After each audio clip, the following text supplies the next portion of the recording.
Let's do it on a Tuesday. Welcome into 104.5 The Zone. Hope you're having a great start to your day. I'm certain that you did if you were listening to the last 4 hours or whatever the hell that was that I caught on my drive-in. Sounded like a full-blown rave going on in here. I had to, check the surroundings to make sure there wasn't any, things you might see in a club at 3:30 in the morning when I walked into the studio. But, listen, it probably applies to people who do morning radio, too. Ron Slay in the building and leaving just wreckage in his wake. Makes me happy to see. Happy to have you guys, as always. Jump in if you like. 615-737-1045. That is the number. 615-737-1045. Now, we were scheduled to be out at Titans practice today, but they decided that they were just going to basically have like walkthroughs and meetings. They're not practicing on the field on Tuesday, and it sounds like their joint practices, based on Mike Vrabel's press conference yesterday, it doesn't seem like they're doing more than 1 day of work tomorrow with Arizona while they're in town, which I thought was pretty interesting. There's a couple of different things from practice yesterday, though, that I think are worth talking about. I know Blaine and Mickey were out there. How was that for them? Because it was different. Lucas is here, by the way. Hello. Hello. Lucas is also with Blaine and Mickey after this each and every day. How was their experience at training camp? I know you were here as opposed to being out there with me. What did they get a lot out of it based on how they were doing the practice yesterday? Because I thought it was kind of interesting. Yeah, I mean, as far as observations go, I don't think there were a ton of takeaways. It's obviously hard to see, as you know, when you're sitting down broadcasting from that setup.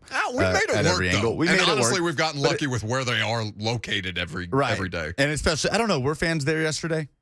No fans yesterday? Gotcha. But it was just good for them to be out there. They sat down with Julius Chestnut and had a really good chat. That'll be today at 1:20. So with a couple of different things coming out of the practice yesterday, I think we first kind of identified the first clear and obvious, like, all right, it's an issue.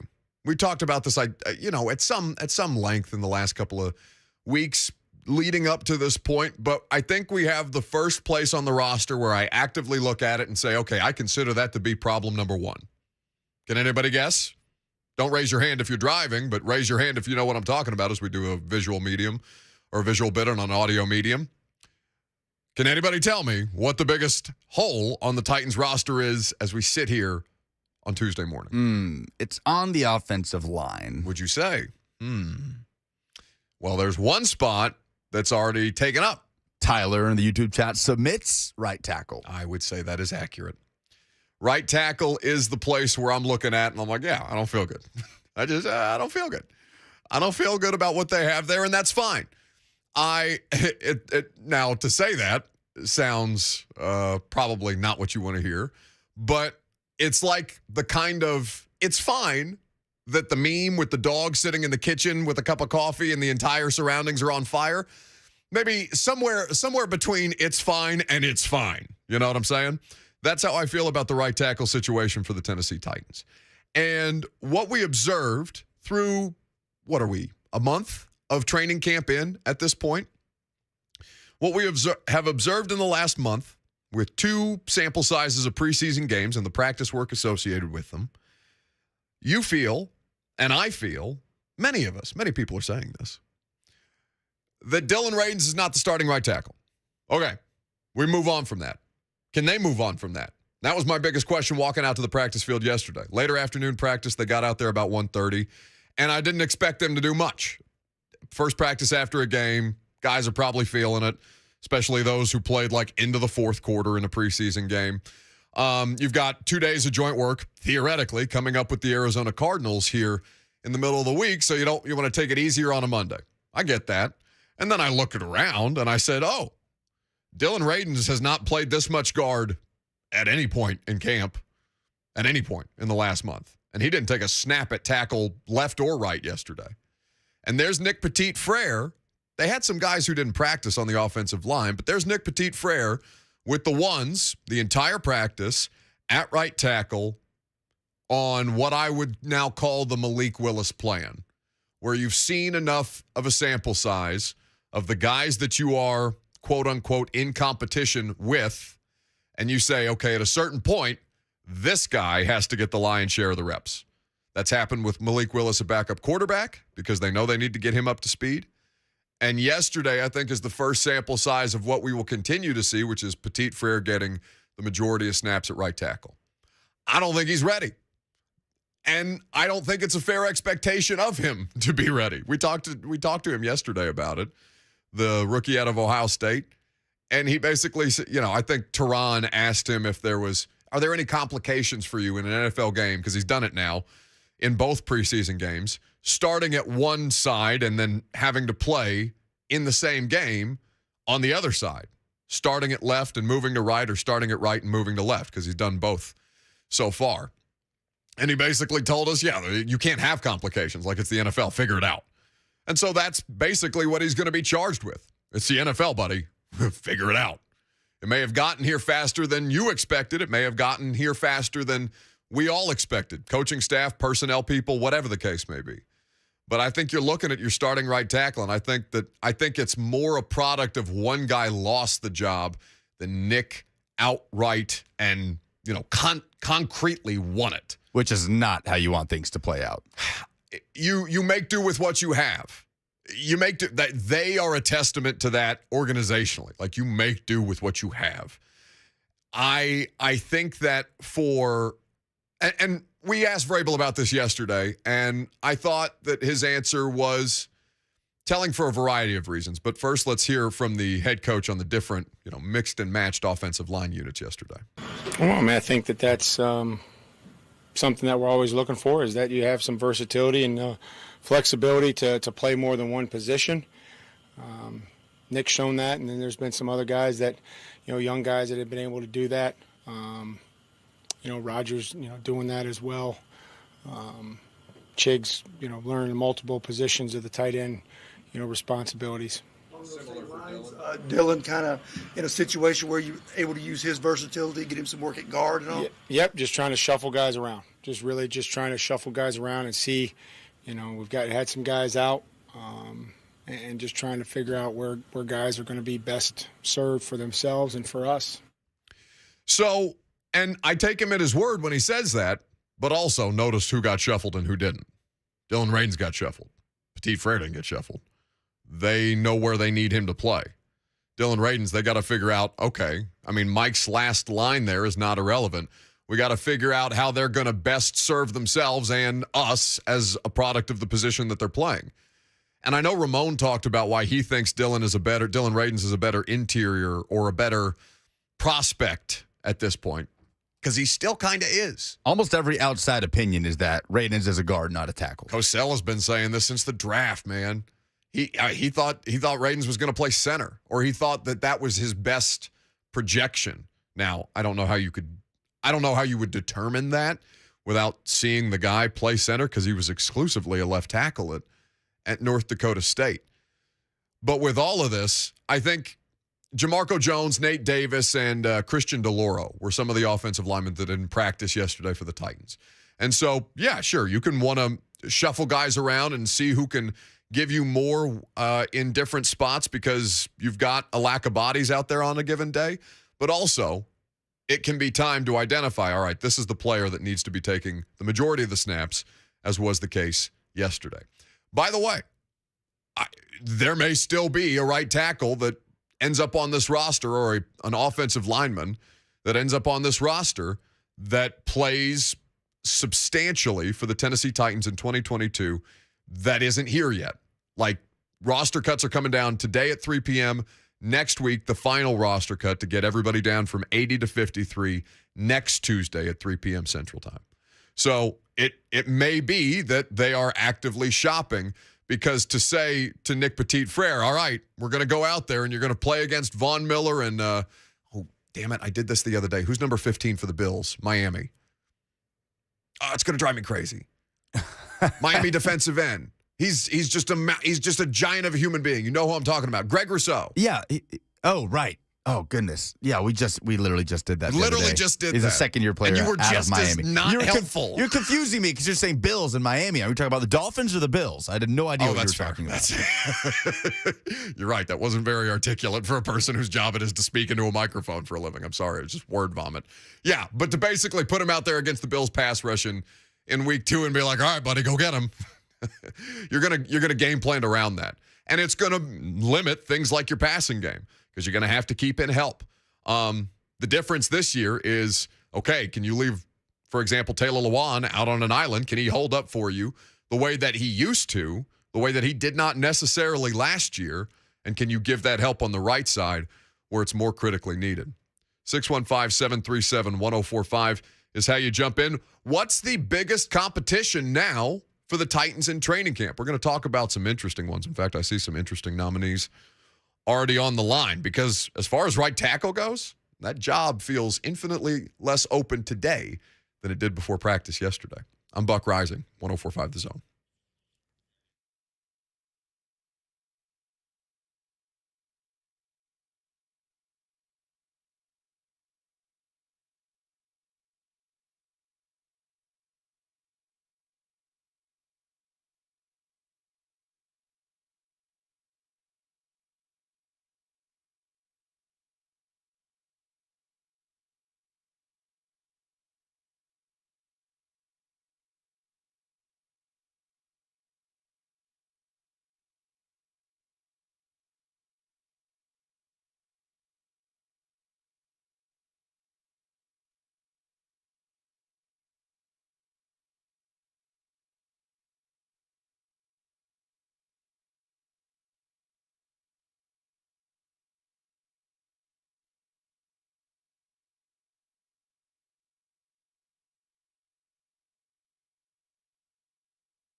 The Buck Rising Show is powered by Spring Hill Heating and Cooling. Visit springhillac.com. Most certainly is. Welcome back. So, open camp competitions now for the Titans. How many positions would you name? I think right tackle, while it may not be the immediate, well, I guess it would have to be the immediate solution. Let's call it the solution on the roster right now. The solution on the roster right now at right tackle would seem to be Nick Petit-Frere. And I talked to a bunch of people about this over the last couple of days since Saturday. And basically, there's a strong feeling within the organization like that he's the best option, but they need to adequately plan for some deficiencies while he kind of gets his, for lack of a better term, about an offensive lineman, while he gets his feet under him, which is not the kind of thing that you say lightly about a guy like that. Because so I spent a lot of time watching drills yesterday, just kind of see what I could learn from what you overhear from the coaches as they work with these guys. And to watch basically how much difference it makes for NPF specifically when he is in his pass blocking sets and he just, it seems silly to say, but he has his feet under him when he goes to punch as he's pass blocking. They made a correction after the first drill that he did because they were working on pass sets. And he was punching, but just kind of with his arms as opposed to with the full force of like springing from an athletic position in pass pro while keeping his balance. The first one, the offensive line coach was kind of working with him on the pad against him. And he said, no, get your legs under you. And then the second one he did. And he almost said Coach Mike Sullivan, like you got a piece of him. You got a piece of him, and you were like, oh, okay, that's what it's supposed to look like. I don't know that I've ever seen Radens, even if it was just in a pass block practice situation, like I don't know that I've ever seen him display that kind of power in that moment, even as he's considerably stronger than he was in his rookie year because he's been through an NFL strength and conditioning program. Like there's just so many different things with Petit-Frere that you see that that Radens hasn't really continued to develop, that you're like, all right, I get it. I get what they're trying to do. And basically the sense within the organization is, yeah, I mean, this is what we've got, so let's figure it out. Throw them into the fire. Yeah. So I would take right tackle for the time being until another piece potentially they add somewhere as these things start to come down. I would say that right tackle, I think that job is done. Like I think that's NPF's. So where else do you look at the roster and say, all right, this is still up for debate? We talked a ton about wide receivers in the offseason, just by nature of how much change, parts coming in, parts leaving, how much change there was there. Do you think that there's still legitimate conversation about considerable competition within the wide receiver room? Because outside of like trying to figure out whether it's Racy or Dez, I think we're kind of, that's where we are with that. Yeah, we spent the last few weeks wondering if Malone or a guy like Terry Godwin would make a push. And at this point, I think the conversation is much more about how many receivers they keep versus the pecking order of receivers. Worth noting that Godwin was among the players waived yesterday. So where do you think the best competition now lies on the roster? Because it seems like most of this is starting to fill out. 615-737-1045. Rick is in Hendersonville up first. Hello, Rick. Yeah, this is sort of on the topic. Does Kern have any trade value? Ooh, does Brett Kern have any trade value? That's a good question. Have we seen punters traded recently? I can't think of one. Thank you for the call, Rick. Teams, I have a hard time remembering an instance where a team gave up capital of note for a punter. Right. The Rams traded punter Corey Bjorquez, I think is how I pronounce it, and a 2023 7th-round draft pick from the Lions to the Green Bay Packers in exchange for a 2023 6th-round pick. That was August of last year. That's the most recent thing that comes up when I type in NFL punter trade. Acquisition, and then from this is from 2015, but acquisition of Andy Lee was the first trade for a punter in 10 years. So it basically doesn't happen very often. Yeah, and especially for a punter in the latter part of his career. because Tyler says, what a great question, though. Kern has value, no doubt, in the Zone TV chat. It's not just because I don't think there would be a team willing to give up draft capital for a guy like Brett right now. Doesn't mean that he doesn't have value. It's just that the value for a draft pick, I don't know, but like what's the Rams punting situation? Like a team like the Rams that's just like bleep it, give everybody the bag. Bobby Wagner, how many? Who else did they got? Allen Robinson this year. They still may bring back OBJ at some point. It doesn't sound like he's going to be ready until November, coming off that another ACL tear. But like with a team like the Rams, who's really, or the Bills even, who's looking around and saying, okay, where can we continue to push the advantages in our favor? Does punter fit that like chips all in category 2? Because Brett would help. He would help another team. I think it's crazy that we're even talking about this. The Rams do have a punter in Riley Dixon, a young punter that they signed on a one-year deal to replace the 4-time All-Pro Johnny Hecker that is now in Carolina. But this is one of the tightest position battles in all of camp. Oh, there's no question. There's no question. Now, we talked about this yesterday.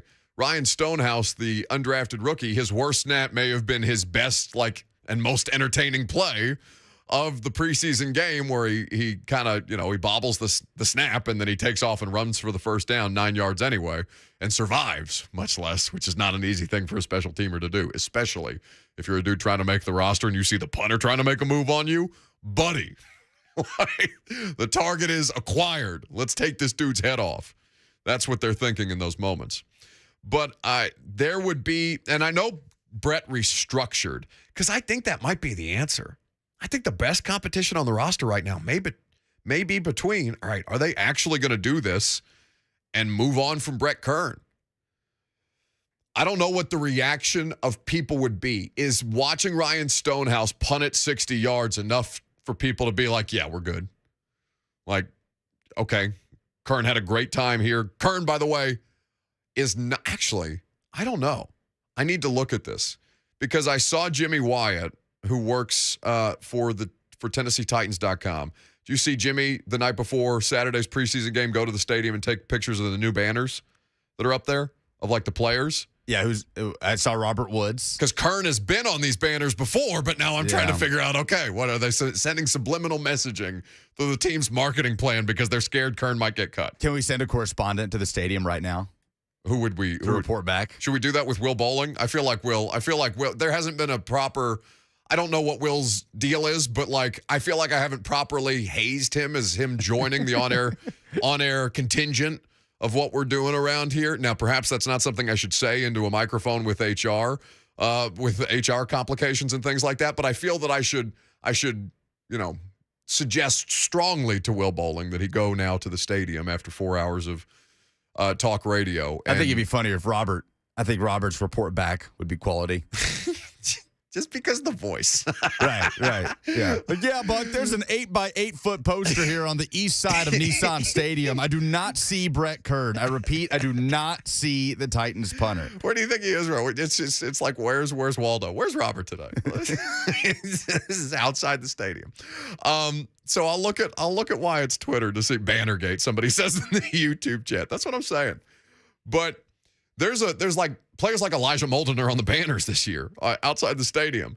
There's a lot of these guys. Traylon Burks is on the banner as a part of the team's marketing strategy this year, and he's probably at best your fourth wide receiver right now, which is fine. He's still a first-round pick, and that doesn't mean that he's going to be a bad player or that he can't meaningfully contribute in his rookie season. It's just those are the kind of things that you look for at this time of year when you're trying to figure out, okay, whose job is actually up. And who is actually being considered to be moved on from.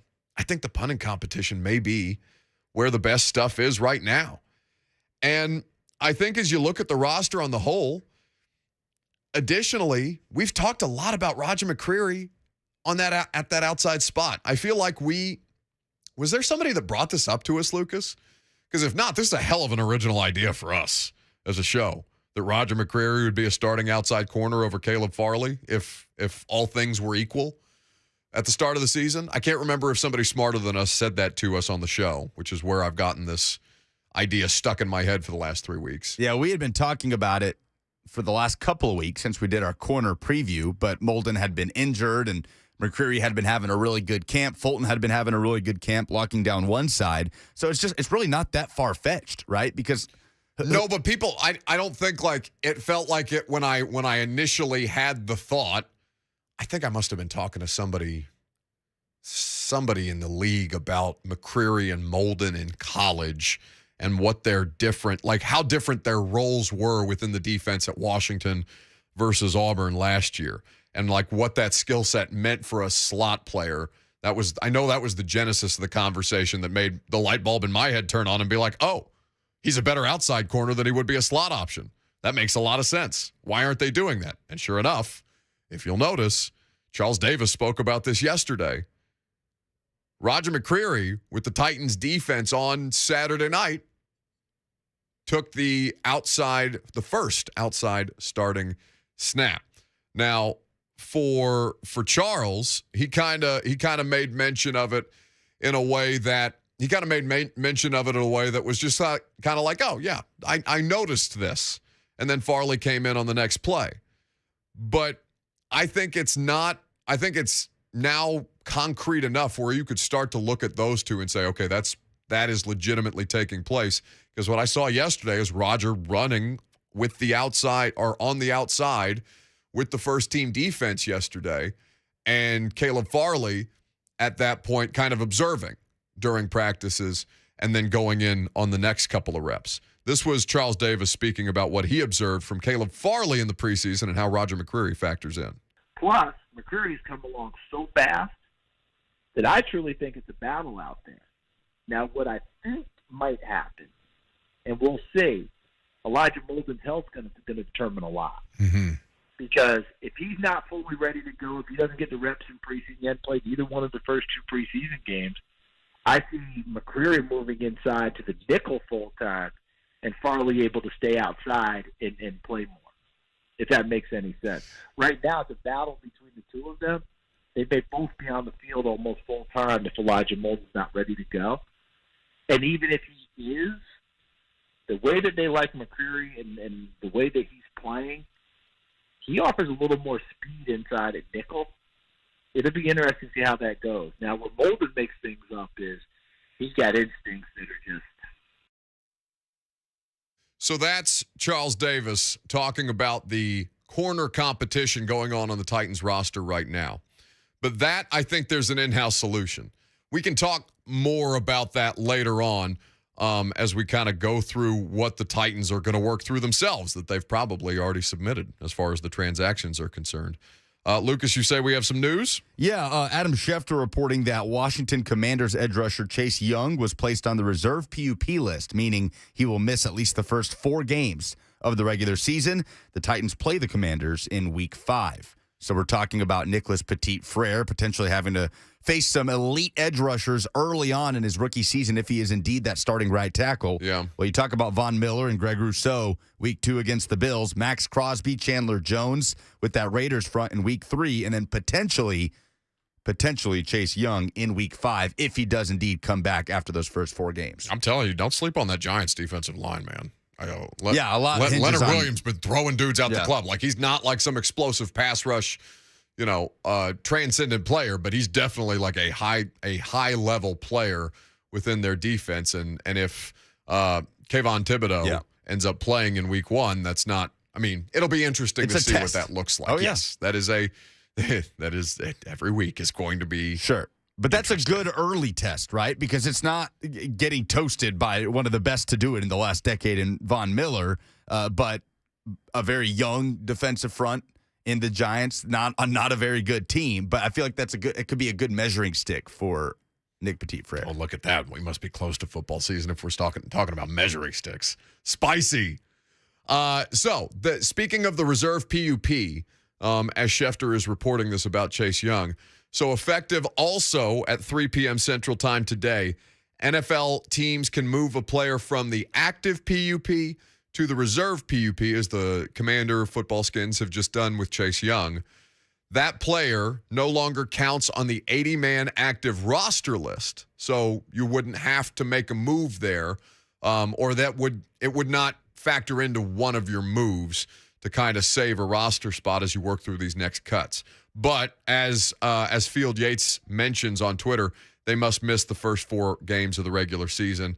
Monty Rice is one that I'm curious to see what they do with today, because that inside linebacking depth, we talked about Joe Jones yesterday making some plays, getting reps in the preseason. Chance Campbell getting a lot of reps, a lot of work. Dr. Gibby, Jack Gibbons on the roster, their inside linebacking depth, they're seeing a lot of it right now because of a couple players not available. Monty Rice is really the only one that would fit this criteria for the Titans to need to make a decision on if they feel like he is still kind of working his way through the Achilles recovery. We never found out if it was a full tear of the Achilles, right? I never saw any reporting, and I haven't heard anything beyond it was an Achilles injury. I don't know if it was a full tear, partial tear, whatever the case may be. I mean, we didn't even know it was an Achilles until after the season. Yeah, no, Shane Bowen let it I just said it, I think, in mandatory minicamp press conferences, and we were like, oh, Achilles. Yeah. Everybody scramble the Jets. the Patriot. It happened in the Patriots game in November, but now. Yeah. So we're not going to know how partial the tear was. We didn't even know what it was until a few months ago. I was asking a question. You're not going to get mad at me. I don't know. Maybe I missed something. Somebody told me that Ndamukong. Didn't you try to tell me that Ndamukong Suh signed with the Jags the other day? I did not. Somebody I would have remembered that. That's a very distinct. Somebody I work with on a regular basis. I think it was producer Reed for the primetime show. Reed was trying to tell me that the Jack, I think he got by a fake Adam Schefter. He spent 15 minutes trying to convince me that Ndamukong Suh had signed with the Jags. I couldn't find it anywhere on the internet. I mean, I've definitely led you astray and got before, but not with Suh. Suh's still a free agent. No, it was just the fact that he wouldn't let it go. It was like, buddy, it's nowhere to be found out here. I'm telling you, he's a Jag. So, yeah, I got to actively play defense against my own people around here to make sure that we get things right. Chris Smith Johnson says, do we see Will Compton back for depth? Please, God, no. I can't live that way. By the way, Moon Man in the Twitch chat, you asked people to raise their hand if they know what the biggest problem area is for the Titans right now. He said, I raised my hand driving and caused a 12-car pileup. So good job, Bug. That's not what you want to hear. Don't joke about those things. I hope everybody's safe out there on the roads today. Hands at 10-2, except when we play the raise your hand game. And then, maybe you drive a Tesla and the thing's automatically parking for you. I don't know. Winners and losers of the sports weekend. We got what to give away, buddy? We have Dirks Bentley tickets. Spicy. He's playing Bridgestone on Friday, 615-737-1045. The best winner, the best loser, or both. And you'll go see Dirks Bentley this weekend. Did you give the number for me so you wouldn't have to scream in my ear? It's number. It's better that way. Just the way you spit it at me last time. Just with utter, it was like a sigh, an exasperated sigh leaving your body.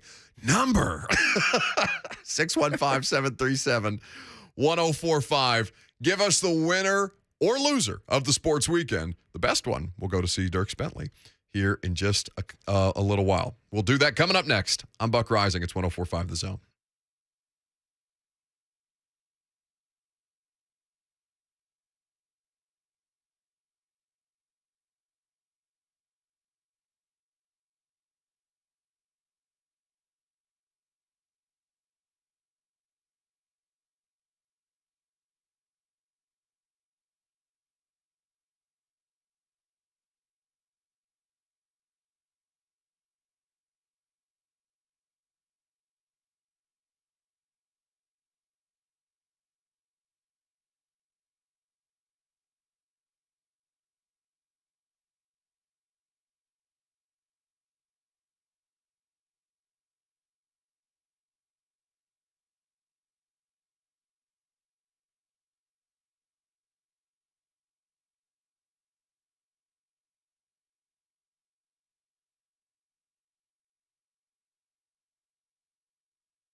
Winners and losers of the sports weekend. We're going to do it here in a second. If you want to go see Dierks Bentley this Friday, here's what you do. Call this number, 615-737-1045. Give us the winner or loser of the sports weekend, the one we like best. We'll give you a pair of tickets to see Dierks Bentley at Bridgestone Arena this Friday. Call now. Jump in. Get in line. We'll get to him here in just a second. But first, we got to give ours. Why'd you just look at me so scared? I don't know. I thought you were going to say something else. Yeah, it wasn't a graceful transition. I don't know what happened there. I buffered in real time. I had a thought, and then the thought stopped, and my brain did. It was like Malik Willis learning how to throw passes or learning how to, properly marry his footwork with his eyes. That's what happened between my brain and my mouth. Right. It was a real problem. Winners and losers of the sports weekend. Give us yours. We're going to give you ours here in a second. The best one goes to Dierks Bentley this Friday. So, let me start with a winner. Guess who's back? Who's back of the week? No, that's a different show. Who's back, though, is Urban Meyer, kids. Uncle Herb back in the saddle for Fox Sports. Fox knows it's bringing back Urban Meyer is completely embarrassing, and they don't care because it's going to do television numbers. A Friday news dump is something that is normally just associated with things that the NFL or the NBA or MLB, they don't want to have caught up in a full week's worth of news cycle. So let's drop it at 4:45 Eastern time on a Friday and send everybody scurrying in a way that you won't be able to react to it really until Monday with all the regularly scheduled sports television programming. Fox Friday news dumped the announcement that they're bringing back Uncle Herb. And to me, it just screams, 1, shameless, 2, don't care, 3, I'm absolutely going to watch, what is it called, Big Noon Kickoff for Fox with Urban Meyer on it, just to see if there's anything comedically that goes on and somebody asks him about the lawsuit that the Jags are still currently embroiled in because the kicker is suing the Jags for the harm that was brought to him by his head coach who kicked him. So they have more kickers that have filed lawsuits against them than they have kickers on their roster. Yeah, because they cut one today, didn't they? They did. They have no that's kickers on their roster. Legal, not a position battle, but a legal battle. Who's your winner of the sports weekend? My winner of the weekend is America. Yeah. Let me tell you why.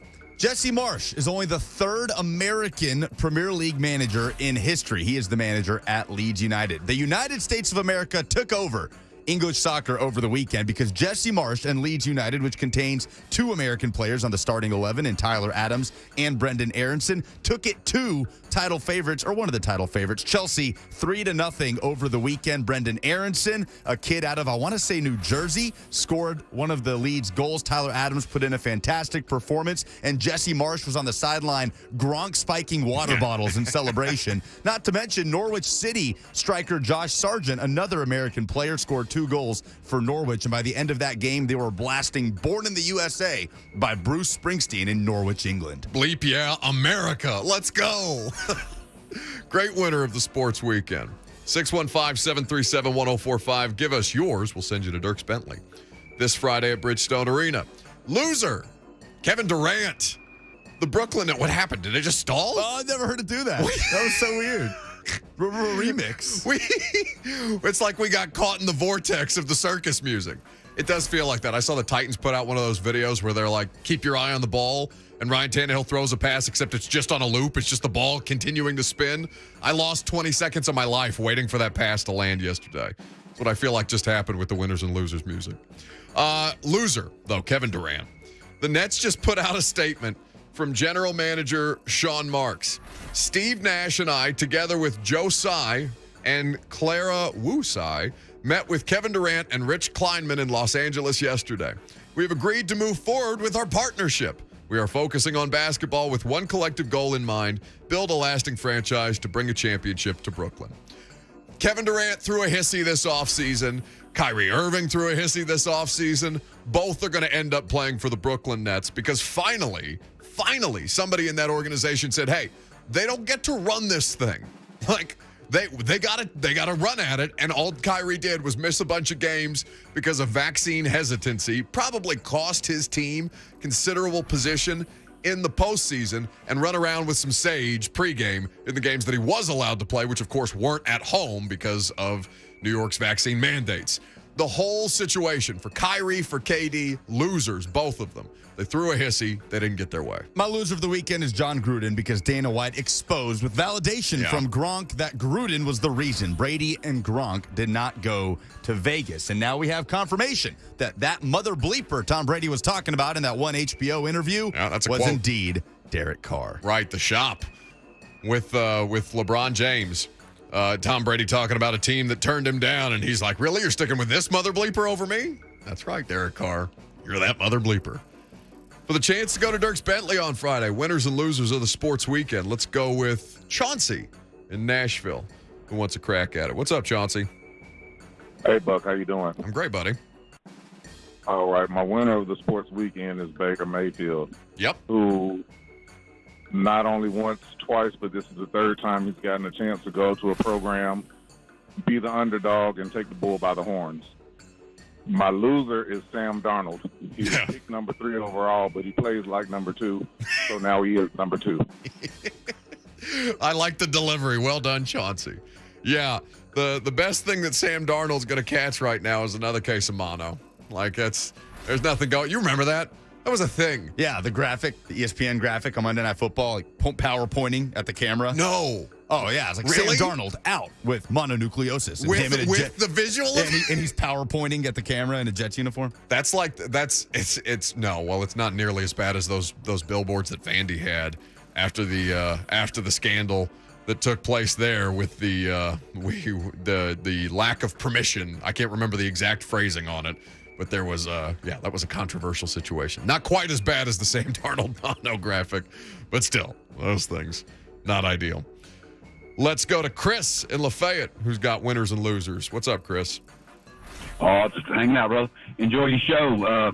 To me, the biggest loser, and I know this didn't happen this weekend, but maybe at all times, is Tom Brady for losing that beautiful wife. Well, no, he's still married to Giselle. What happened? Yes, but reports are saying that they're getting divorced. What I read. Oh, really? Okay, we got to talk about this Brady stuff. Thanks for the call, Chris. Have you seen the amount of nonsense going around Tom Brady right now because he's just now coming back to Bucs practice? I saw an article this morning positing the theory with zero journalistic credibility or reporting that Tom Brady had missed Titans joint training camp practices and his team's last day of work because he was auditioning for The Masked Singer. Yes. I want that to be true so badly in my bones because he's still going to come out and win another Super Bowl in all likelihood. But no, I don't believe, I believe that Chris is reading the same smut that I am on the internet about what Tom Brady might have done in the last 10 days, which by the way, I hope everything's okay with Tom and his family. He's back this week? Yeah. Well, no, on the money. He said he's coming back, which with a hard deadline like that, like a hard timeline, that's a better timeline than I've gotten from Mike Vrabel in 4 years, like 10 days. We'll see what happens with Tommy. Callie Robb, for the chance to go to Dirks Bentley on Friday. Got a winner and loser of the sports weekend. Go ahead. Yes, good afternoon, Buck.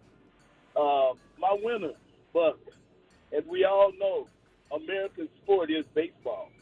But the little leaguer, Easton Oliverson, who fell out of the bunk bed and he fractured his skull and everything.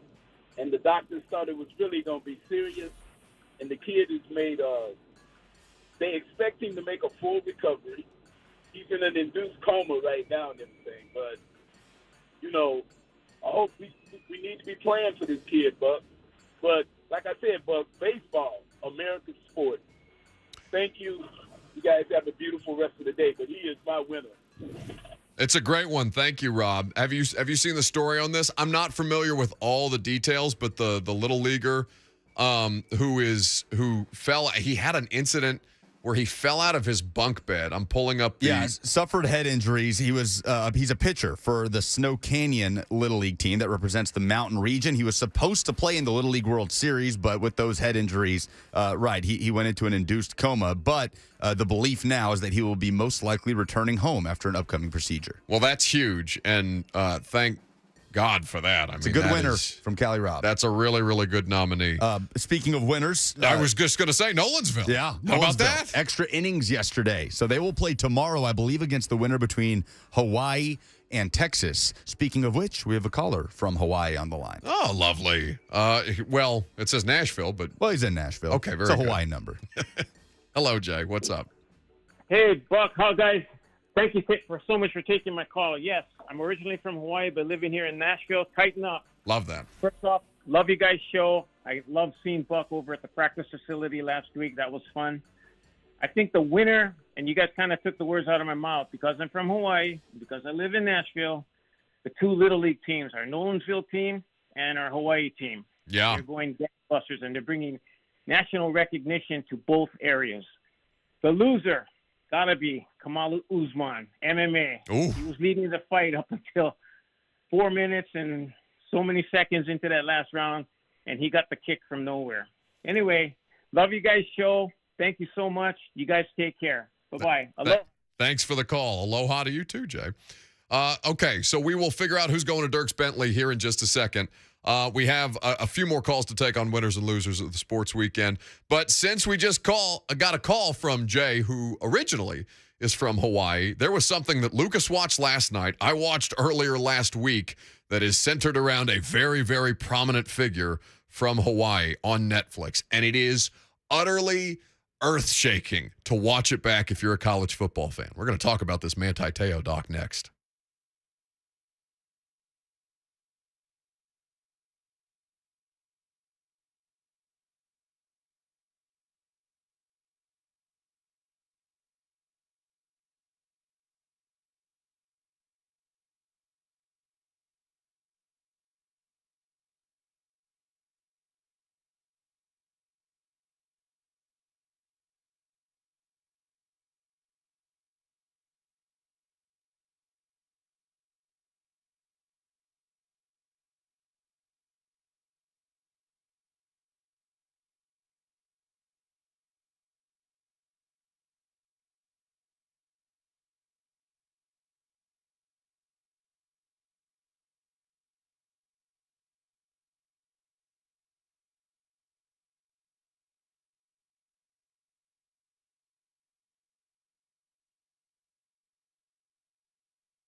It is 11:03. Good morning from the Superbook.com Sports Desk. I'm Lucas Panzica. The Tennessee Titans are heading into the final stretch of training camp. They are not on the practice field today, and Mike Vrabel told the media on Monday joint practice with the Arizona Cardinals will be just one Wednesday practice instead of two.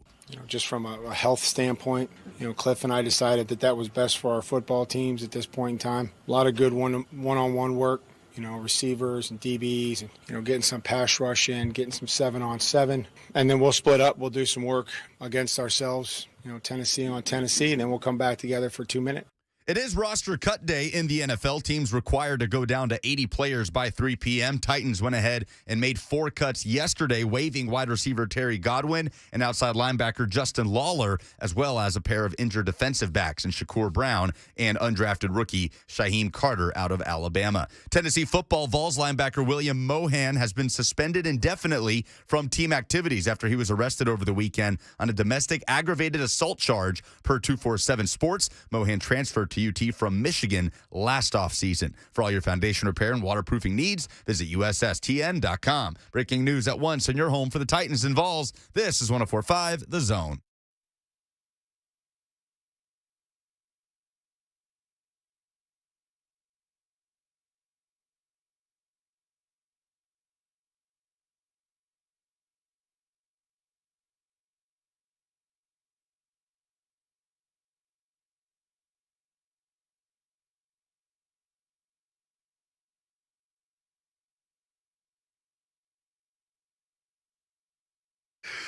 Second down. Welcome in.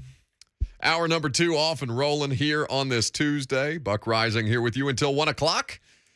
Get to some phone calls here in a second. If you haven't jumped in or you'd like to at any point, you can. 615-737-1045. Lucas Panzica will answer that call. He'll put you on hold, and then we can talk about whatever you like. Titans, Vols. Interesting little news there about the linebacker arrested for the University of Tennessee. Not a position of strength or where they can afford loss of bodies. Terrible decision-making there. Wes Rucker going to be here at 12:20 because we haven't checked in over in East Tennessee in quite some time. So we'll do that with a lot of different stories. Brew McCoy, the Lynn-J Dixon? Not L.J. Dixon. Lynn-J Dixon. He was here so briefly. I didn't have the opportunity to completely learn his name. But a lot of different stories coming out of the Vols, so we'll talk to Wes Rucker at 12:20, as I mentioned, and we have to. I have many, many thoughts. Lucas has now watched the Manti Te'o Netflix documentary. We have to talk about this because I have been dying to. I called you, I think, while I was watching it and said, this is some of the craziest bleep I've ever seen. Yeah, and that was the universal reaction, and it really is. It's like jaw-dropping moment after jaw. Like your jaw just continues to drop lower throughout the program. It's been a minute since something I've watched. Well, we'll get to that here in a second, but we've had some people waiting patiently on the line, so let's go to Corey in Nashville first. Hello, Corey. What's happening? Now, my winner of the week is controller of the remote control golf ball, and the loser is Rory McIlroy for throwing in the water. I'm not familiar with the story, but we can look that up here in just a second. We would have to consult our golf expert, Brett Batchelor, but thank you for the call on that, Corey. So Rory McIlroy, I make a note, and maybe Brett can provide us some context later on in the show. All right, let's talk about Manti. I knew that this was going to come out. I had seen something or heard somebody interviewed, perhaps one of the makers of the documentary. I can't remember exactly when I first caught wind of this thing that Netflix was getting ready to drop. And so the Untold series is a series of sports documentaries like this, yes? Based on my understanding, They have done several. I have not sought one out beyond Manti in this. It crashed Netflix for a couple of hours because so many people have been consuming this. And watching Manti Te'o after this, after having lived, the height of Manti Te'o was my freshman and sophomore year of college. So his senior year at Notre Dame would have been my sophomore year. And just based on where I'm from and where I went to college, I went to Indiana, for those of you who don't know. their Indiana football fans don't exist. Everybody is an Indiana basketball fan and a Notre Dame football fan. Like the entire state, and obviously it's a national fan base, but the entire state, there is no Indiana football fans. We all largely consume and root for Notre Dame. That's probably the closest thing that I've ever had to a college football team at any point in my life. I'm not like a diehard Notre Dame person, but that's the team that I've actively spent the most time watching. You're also Catholic. So if you're Catholic and you don't have an assigned college football team, just by proxy, it's Notre Dame. If you're Catholic in the state of Indiana, by God, you better know every line of Rudy by heart, or you will be cast into the seventh circle of hell. I don't know if the seventh circle of hell is something that's also associated with Catholicism. Perhaps I need to, refresh my how many years? 20 years of Catholic private institutional schooling. But that's not the point. Manti, in this documentary, it takes you through every level of it. And when I tell you, there's so many different things in the landscape of entertainment to consume right now that I'm sure at some point, and sports can be applicable to this too, whether it's Hard Knocks, Ted Lasso, all these different things, like you just feel overwhelmed. Like I feel like I'm missing out on so many different things on Netflix, HBO, Prime, wherever else. There's too much content. There's too much. Way too. Like the Lord of the Rings spinoff series just came out like yesterday on Amazon Prime. And I'm like, I can't handle this. I just have Game of Thrones coming out. Got the Manti Te'o documentary. I have like 3 shows to catch up on. It's ridiculous. It's a constant backlog of oh my God, why I feel like I'm missing out on this conversation. And I feel like I'm missing so much, even as I'm watching 6 different shows and they're all tremendous television. I judge entertainment value and quality of work by how long you can keep me from picking up my phone. How long can you keep my attention? Okay? That's the only measurement. We talked about measuring sticks for offensive linemen in week 1. The measuring stick for what I find to be good quality entertainment and well done in any sense, fiction, nonfiction, documentary, whatever, is can you keep me from scrolling Twitter for 20 minutes? Because 20 minutes is a long time for me. I didn't pick up my phone once. Yeah. This is a 2-part. I think they're all about an hour long, or they're both about an hour long. 2 hours total. It's like watching a movie. I was engaged the entire time, and my mouth, I had to scrape my jaw off my living room floor for the amount of different plot twists that I either didn't remember or didn't have all the details on. But I remember being in our apartment our sophomore year. Notre Dame was going to play in the national championship game. So 3 Notre Dame fans, if you count me, and a Miami fan who hates Notre Dame because he lives in Key Biscayne, loves the U, even as they've been just as miserable or had a pretty miserable recent sample size of football. Loves anything bad that happens to Notre Dame as a Canes fan. Catholics versus convicts, the whole thing. So we're all in our apartment together, like right around finals week or something like that. And I start getting texts from buddies in different states. I remember the first person to send it to me was my friend at Western Kentucky because he knew that I liked Notre Dame. He knew that all my friends were Notre Dame fans. He sent me this Deadspin article, and all it says is Manti Te'o's fake girlfriend is a fraud, and Manti Te'o is a fraud. And this is right before the national championship game. It's right around the Heisman Trophy, or it's right after the Heisman Trophy situation. And I sat there looking at that so intently, thinking first, what the hell is Deadspin? Like, I've never heard of this in my life. What is this blog with all of these, click spam ads all over the place while I'm trying to read about, oh my God, Manti Te'o's girlfriend is fake? The dead girlfriend isn't real? What is happening? And then the amount of conversation that exploded around him after the fact. But for him to be the first, mainstream example of catfishing that the entire country consumed, because he was such a singular story with sports as the platform, but human interest being the larger piece of it. Because people that don't give a damn about sports in my life, my mother could not tell you what college Peyton Manning played for, but she can tell you who Manti Te'o is. You know what I'm saying? Like, this was Good Morning America, human interest, mainstream national recognition for this guy who was a singular talent at what he did for one of the, if not the biggest single brand in college football. Would you say that Notre Dame is that? I would say that Notre Dame has a significant argument towards that. Okay. Like, who else is in that conversation? Alabama, Michigan. Like, we're just talking about brands before people start coming at me. Like, Michigan got blown out in the playoff. Just like recognizable. Yeah. You see the logo and you associate that with college football. It's Alabama. It's Michigan. It's USC. It's Notre Dame. He was so far above and beyond. Can you imagine Manti Te'o? Like, it was Tebow-esque, almost. Tebow was a different kind of phenomenon because then you got religious people involved, and it takes on a whole different bent. And Manti Te'o obviously was Mormon, I believe, coming out of Hawaii, where his family was based.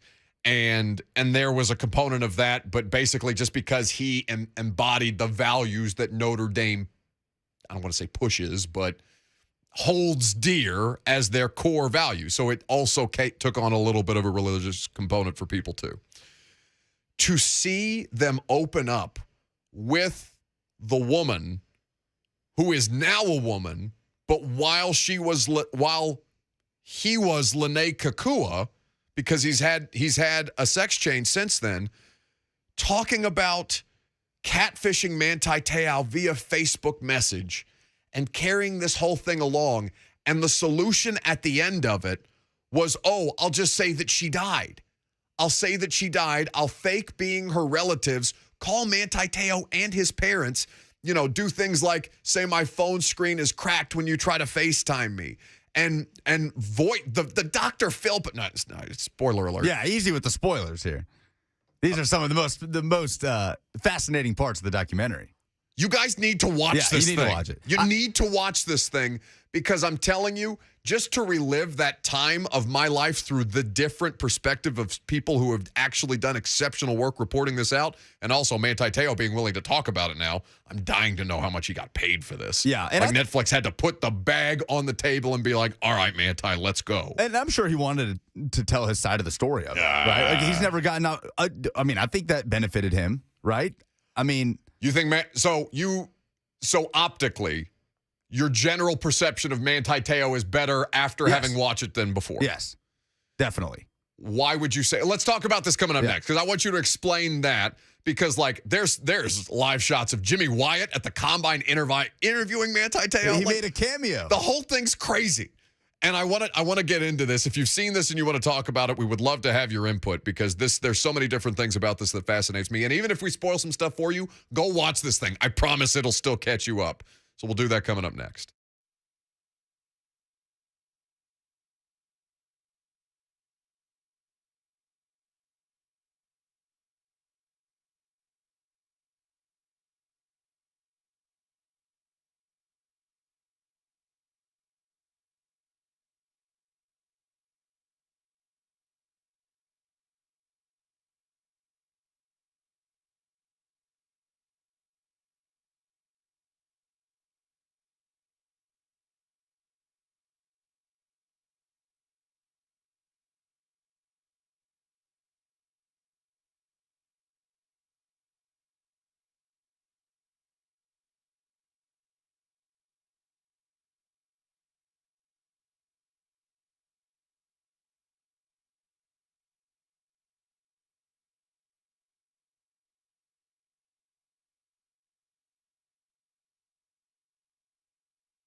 The Buck Rising Show is powered by Spring Hill Heating and Cooling. Visit springhillac.com. So we're talking about the Manti Te'o Netflix documentary because this was something that I had to seek out. I saw too many people talking about it on social media, so I had an opportunity. I think I watched it in the downtime before. No, I watched it at some point last week. It doesn't matter when I watched it. I watched it. Lucas saw it for the first time yesterday. And we are endeavoring to talk about this in a way that does not give away spoilers, but I think the perception of Manti Te'o as one of the most famous college football players easily, I mean, he is, I would put him on the top 10 famous, just generally, both for ability and recognition, name brand recognition. The last 20 years of college football, Manti Te'o is on that list. I don't think that, just because, again, of all of the things I mentioned, not necessarily just for the player, because there's been those guys, but for how much more elevated once people started to latch on to, this is an incredible story that we want to tell about a guy whose girlfriend and grandmother died within 24 hours of each other, and he's getting ready to play his final season, and he's a Heisman Trophy candidate. How much because of his ability and how much because of the narrative, because he's famous, because people are talking about him, because everybody in the world. I think you have a Heisman vote, don't you? No, I do not have a Heisman vote. But I feel like if you wanted a Heisman vote, I don't think it's that hard for you to get a Heisman vote. Yeah, I think you might be right. But that is part of what made me enjoy this documentary so much, was sort of reliving that, I say era, but it was like 10 years ago. But that time in college football in 2012 with Manti Te'o. Like, I remember that USC game with the goal line stand. Or no, was it Stanford with the goal line stand at the end? I remember how horribly he played in the national title game. I remember how ridiculously good that Alabama team was with A.J. McCarron at quarterback and Amari Cooper and Eddie Lacy and T.J. Yeldon. I remember that Heisman ceremony very well with Johnny Manziel winning, and that was Bama's lone loss that year, was to Texas A&M at home, Johnny Football's coming out party. Trivia question. Who was the third Heisman finalist in New York, along with Manti and Johnny Football? I stared at that dude for so long. Was he a Kansas State quarterback? I knew who it was instantly. I stared at that dude because I remember just being flummoxed by him in real time. Because, again, was not consuming heavily. Like, I knew who Johnny Manziel and Manti Te'o were. I watched Notre Dame football, and they obviously play major universities regularly on their schedule. And I knew that the K-State quarterback was a guy who was being talked about, but I stared at that dude. I paused it to stare and look at that guy and be like, what the hell is your name? Hint, he is currently Kansas State's offensive coordinator. Kansas State, a team that a lot of teams or a lot of people have their eye on as a potential sleeper in the Big 12. I'm never going to get it. There's no way. It's Colin Klein.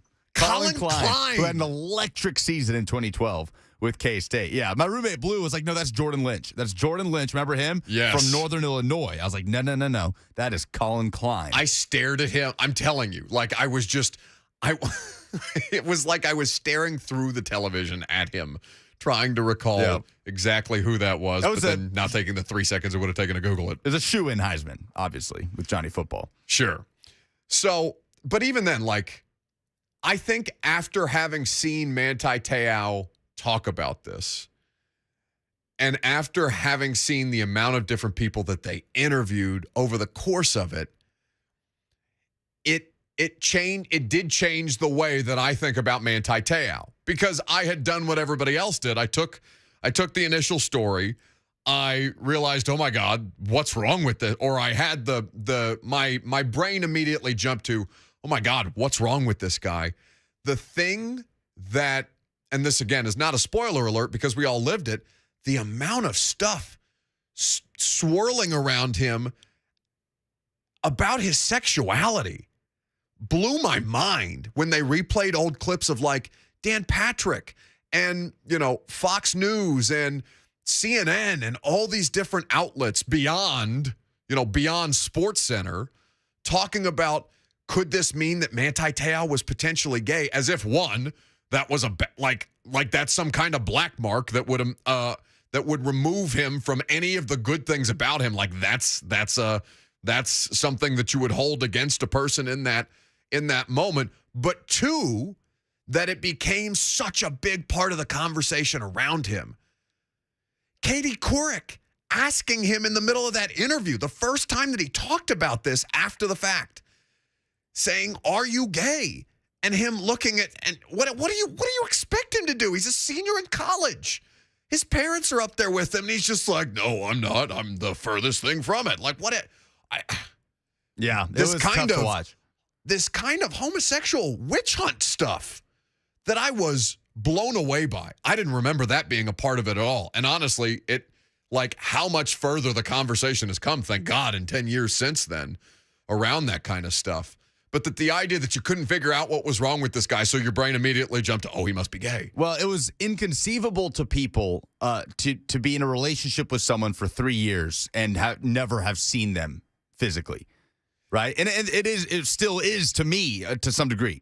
And he kind of, I won't say he perpetuated it. I mean, what he said to his dad, like he told his dad, yes, he had met her because he didn't want his dad to be like, "Hey, what are you doing talking to a girl you've never met before?" He knew it was weird. Right. He knew it was weird. Yeah, it was unusual. A little more unusual now in this era of social media. Like 2012 is still somewhat early in, that Facebook being popular and Twitter was still fairly new. Like Twitter was Twitter had become mainstream by then. Just then. And you had never heard of catfishing. Almost no one had heard of catfishing. The concept exists, but he became the face of it. Yeah. That I think that was before MTV kind of pushed it, maybe MTV or VH1. I can't remember which one actually had the show called Catfished. Which, by the way, is just, again, a terrible premise for reality television that people, I think, consumed way too much.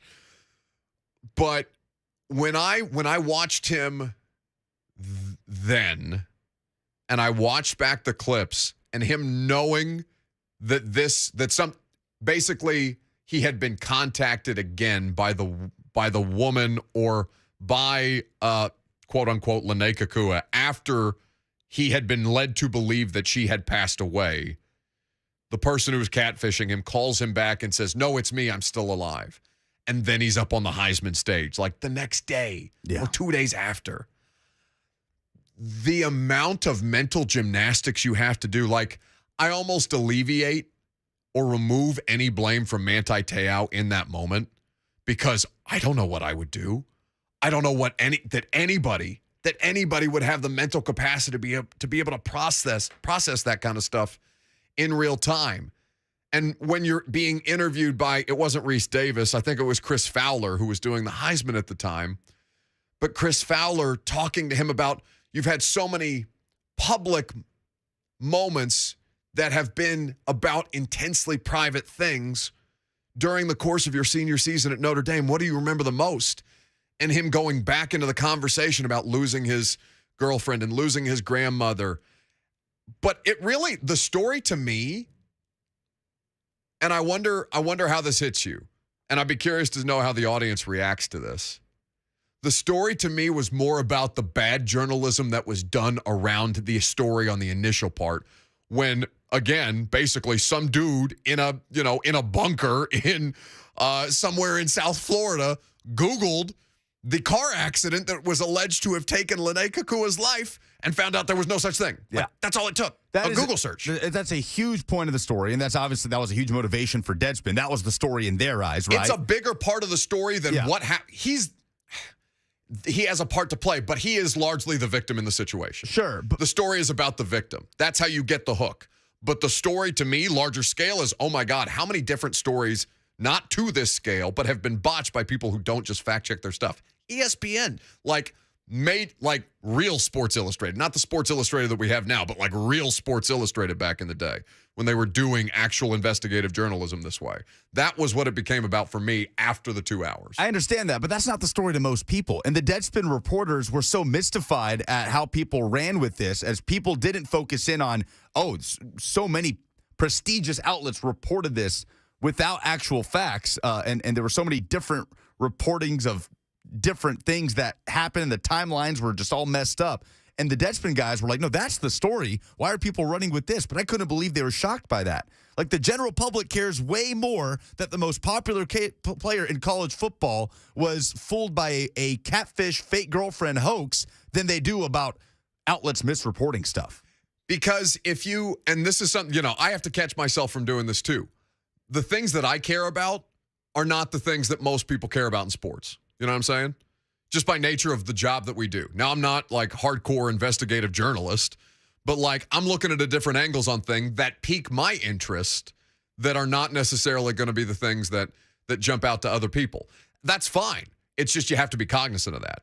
Like there's a self-awareness. Like I know that if I come in on a Monday in football season, what am I going to talk about? I'm going to talk about the Titans. I'm going to talk about the Vols. You know why? Because that's what the vast majority of you talked about. It also happens to be what I do for a living. But there may be different elements of it that interest me than interest you. I think that's just there's a massive disconnect between general media and the people who consume what it is that media produces. And that I think that kind of speaks to that, especially in the early going when so much of this stuff, when Deadspin was the outlier. Now Deadspin and things like Deadspin are even more mainstream than how decentralized everybody else's consuming habits are anyway, sports or otherwise. 615-737-1045. We're talking about this Manti Te'o Netflix doc that the two of us had just had the opportunity to watch. If you haven't seen it, you need to ASAP, because if you're you don't even have to be a college football fan to remember the impact that this story had, and to see the details on it that they pulled up. It will floor you the way that I think it did for both of us. Gator Mike is in East Nashville up next. Hello, Gator. Hey, Buck. Hey, Lucas. Yeah, Buck, I told Lucas I was the exact same way because, you had that mindset that it's like, was Manti Te'o somehow involved in this? Like the whole cover-up thing like you were saying. But to see the amount of pressure and scrutiny this guy was under was just mind-blowing to me. Besides trying to get ready for the draft, get ready for the national championship game, things like that in his normal life, being so far away from home and going to Southern Cal and all that. But I'm like you, I think the thing, too, is like the outlets where they put up, like the one outlet had, that his grandmother died first, and then the other one had, his girlfriend died first. It was just simple facts like that the Deadspins guys are like, there's got to be more to this because nobody's ever seen him with this girlfriend. It's a crazy thing to me, but yeah, it was very eye-opening to me. And like you said, it was just, the homosexuality thing too. Yeah, I was like, I thought more of the Renaya or whatever the dude's name was, more on that maybe he had that whole crush on Manti, back when it first happened. Then you see that he really just wanted to, come out on his own, without ruining it. And, it really just put the focus on how much of a victim Manti Te'o really was. It was great. Like you said, it was very well done. And I just couldn't believe, like you said, just the almost witch hunt, like you said, to figure out why he was catfished. Was it a sexuality-based thing or something like that? Thanks for the call, Mike. Been a while since we had the music. I do think most people agree with Mike. I got Brandon in the YouTube chat says, optically, he looks way better. I think most people remembered him being in on it to get attention, which ended up not being the case. If you watched it, it clears up a lot. And Tyler says, I never really thought he was in on it, just thought, damn, he's gullible as hell. But now seeing the extents the dude went to cover it up and how far he took it, I really feel bad for him.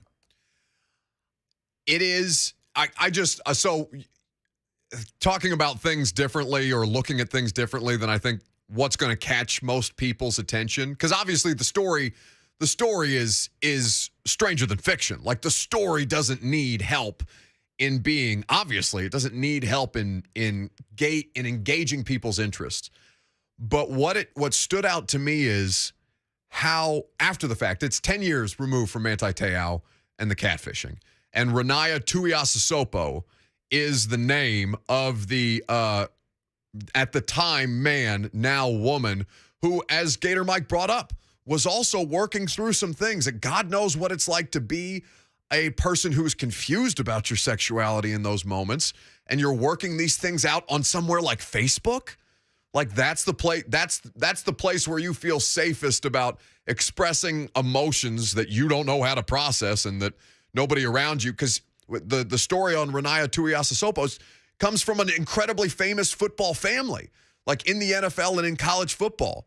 The amount of intense pressure that sports can provide when you have a family like that, and it is expected of you that you're going to be also hyper alpha male, super dominant football player, the next one in the family to carry the mantle of you're going to the league. And Renaya Tuiasosopo is out here on Facebook posing as a woman to get attention from men because he, at the time, does not know how to explain the emotions that he's feeling, and this feels like a safe space to work it out. And how quickly that can get warped because you're not living. At that point, you are literally not living in reality. You are carrying on a completely different lifestyle, and I can't imagine what kind of internal conflicts that creates. And taking a wrecking ball to someone else's life in the process. Sure, because that's the thing that did you find? So they call her Naya now in the documentary, and I guess that it's Renaya. It's spelled differently than it was when she was a man. Did you find her at all sympathetic in this? Because I certainly felt for Manti, but I think the thing that also caught me up was I was hugely conflicted with how to feel about her. Yeah, same. I was conflicted because I wanted to feel sympathetic, but then I didn't because she also didn't. It was weird because she didn't seem that remorseful because the whole process helped her find out all this stuff about herself. But that process completely took a jackhammer. Yeah, I don't want to say it ruined his life, but it cost him it cost him millions and millions of dollars. Well, you heard the mother. The mother says, I hate her. It did some serious damage to Manti Te'o, his reputation, his career. He wasn't focused for the first few years in the NFL. He said it was just a totally new landscape for him. I mean, he couldn't walk into a room without people looking at him and whispering, and probably will be the case, for the rest of his life. Oh, he said as much. He said, I am aware that I forever have that stamped on my forehead. Yeah, so it's like I was super conflicted in that. I wanted to feel sympathetic, but I also didn't because of the cost that came with. Right, because Derek says she deserves to be in jail after watching that. But while I do think it is horrific the way that was carried out, and not just carried out, but prolonged, to do that for such a long amount of time and to end it as abruptly without any kind of, and what could possibly be your plan in that moment? You clearly haven't thought this thing out when the solution is, okay, let's just say she died.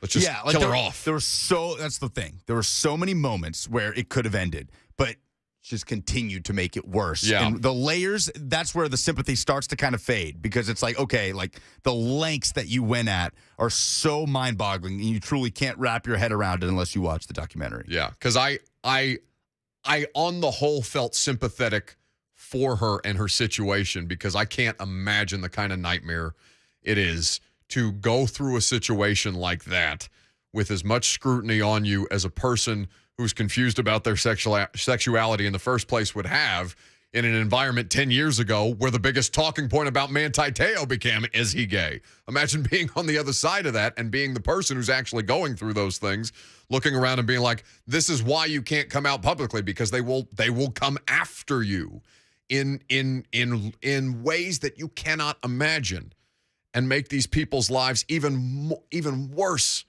than they could already possibly be. But for Manti, man, it really shakes you up. Now, speaking of Manti Te'o, Notre Dame, a national championship game against Alabama, there is apparently some Nick Saban news that we have, and we'll give that for you coming up next, as well as the first edition of Tennessee High School Football Heroes.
Welcome back. Buck Rising here with you until 1 o'clock. We've got our first high school football hero of the week, Shivan Abdullah, going to join us here in just a second. A quick note, though, before we get into that, because he had an incredible performance last Thursday. Nick Saban, once again, the highest paid football coach at a public university. The Alabama's board of trustees have just approved a 1-year extension and raise for Saban in a meeting today. $11.7 million per year, average annual salary through 2030 of February. Nick Saban, back in the mix. All right. Shivan Abdullah is here from Kern Ridge. A big win over Pearl Cone, 17-14. Quarterback, kicker, punter, do it all. I mean, my guy, this was incredible what you did for your football team and what your football team collectively was able to accomplish. Yes, sir. So I've never seen when I go back and read the game recaps and things like that to kind of catch myself up over the course of the weekend. I have yet to see a player lead the game-winning drive and then also kick the game-winning field goal. What is that? I mean, that's a pretty unique experience that you had. Yes, sir. It is really unique. Really special. So for you, what's the approach that you take? Because you're obviously asked to do a lot of things, and that's not something we necessarily see at the 6A level for high school football. For you, what are you trying to provide in as many different spots for your team as possible? My coaches believe that I can do every position they put me in. So they put me in the best position to be successful, so I just come out there and play for them. So, okay, walk us through what you're thinking when you lead the drive, you get ready to set up for the field goal, and you nail it. Because 39 yards in a high school football game, that's no small feat, Shivan. Yes, sir. I was just telling my team, like, whatever happens, let's just keep moving the ball. Let's get closer. Let's get in field goal range. And that's exactly what we did. My teammates responded perfectly. My coaches caught the great plays, and we just executed. Absolutely. Shivan Abdullah here with us on 104.5 The Zone. He was the quarterback. He was the kicker. He was the punter for Kern Ridge in their season-opening victory over Pearl Cone on Thursday night. Shivan, not only did you toss a couple of scores and kick the game-winning field goal, but one of those 2 touchdowns might be a catch of the year candidate for Tennessee high school football with how Jalen Johnson nabbed that thing out of the air with his right hand and brought it down. How much of a luxury is it to have a guy like that can go get the football when you toss it up? Oh my gosh, that kid is something else. Offensively, defensively, he's a big player for our team. Him making that grab is unbelievable. So, are you guys tweeting SportsCenter after this? Because I'm watching the clip back. It's an unbelievable play by Jalen Johnson in real time. Are you guys, sending this to SportsCenter? Has it gotten picked up anywhere? Because honestly, this needs to have more retweets. I'm going to put it on my Twitter timeline right now, @BuckRising. Not that I know of. No SportsCenter, no overtime. I know it should be. We'll see if we can't gain a little traction during the interview today. You were out on the field at halftime for the Titans Buccaneers preseason game as well. What was so you were taking part in the punt, pass, and kick competition? Yes, sir. When did they approach you with the opportunity to do so, and how did that go? That happened, I think, the week of. My coaches let me know and signed me up for it. It was just a great experience overall. Did you get to meet anybody that you were excited to meet out there? Not really. I didn't get to meet nobody. Nobody? Well, listen. Nope. I know a lot of people within the organization listen to this radio station. So we'll see if we can't correct something to that effect, Shivan, because that's for a guy who had the kind of performance that you did and that your team did on Thursday. I'm sorry, that's not acceptable. I appreciate it. Shivan Abdullah, kind enough to hang out with us. Kern Ridge, quarterback, kicker, punter, do it all. The guy is incredible and had an impressive performance on Thursday night. Shivan, thank you so much for stopping by, and continued success and health throughout the course of the rest of the high school football season, buddy. Yep, I appreciate it. That's Shivan Abdullah with us on 104.5 The Zone. So What do you got coming up on the how'd the first high school game of the week, by the way, go? Good. Hour-long lightning delay at Gallatin High School, but it was worth the wait. Yeah, we got off to a roaring start, but it was a great game, great rivalry. Look, the Gallatin Green Wave have been playing football for 98 years. Over there. So that is always one of the coolest things to go to a tradition, a town, high school football community I had never been to before, which was the case for me at Gallatin, and they get the better of Mount Juliet in a big rivalry. So really fun week one, but it went so long that we had an abbreviated post-game show. We only had like 30 minutes to go around mid-state scores. Hopefully we have some more time this week as Will Bowling and I head to Brentwood Academy, and they will host CPA in a big private school matchup in Williamson County. Does Will Bowling get like a hero's welcome at Brentwood Academy? Yes. Isn't that where he went to school? Yeah, that people are throwing confetti at his feet when he walks back on campus. It's crazy. But no, I mean, it's going to be fun. London Humphreys, a CPA wide receiver, a Vanderbilt commit. I mean, they've had a slew of talent go from CPA to Vanderbilt. It's actually become quite a pipeline for that program. And Brentwood Academy, obviously, the prestige of that program speaks for itself. I can't stop watching this catch by Jalen Johnson. Oh, it's crazy. It's on. So Chris Harris had the video from WSMV Channel 4 and all the local television stations, as well as The Zone does a great job with high school football coverage. But Jalen Johnson, just this one-handed snag, especially in a game like this where you lead the game-winning drive. You got 7 seconds left on the clock, and you yourself, the quarterback, kicked the game-winning field goal, 17-14, Cane Ridge over Pearl Cone. Against Ron Slay's Firebirds.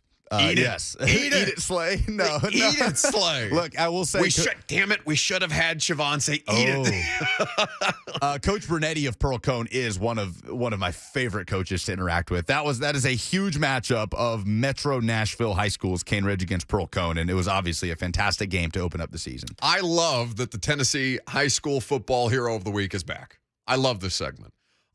Even because I feel like some of these interviews, I feel like I'm yelling at kids, because I'm just louder and like I'm doing talk radio, and they're God knows they're in the middle of math class or something like that, and they're being pulled out to have an interview with somebody who they have no idea who they're dealing with. But we do appreciate Shivan and Cane Ridge football for making that possible. So congratulations to him on a big week one.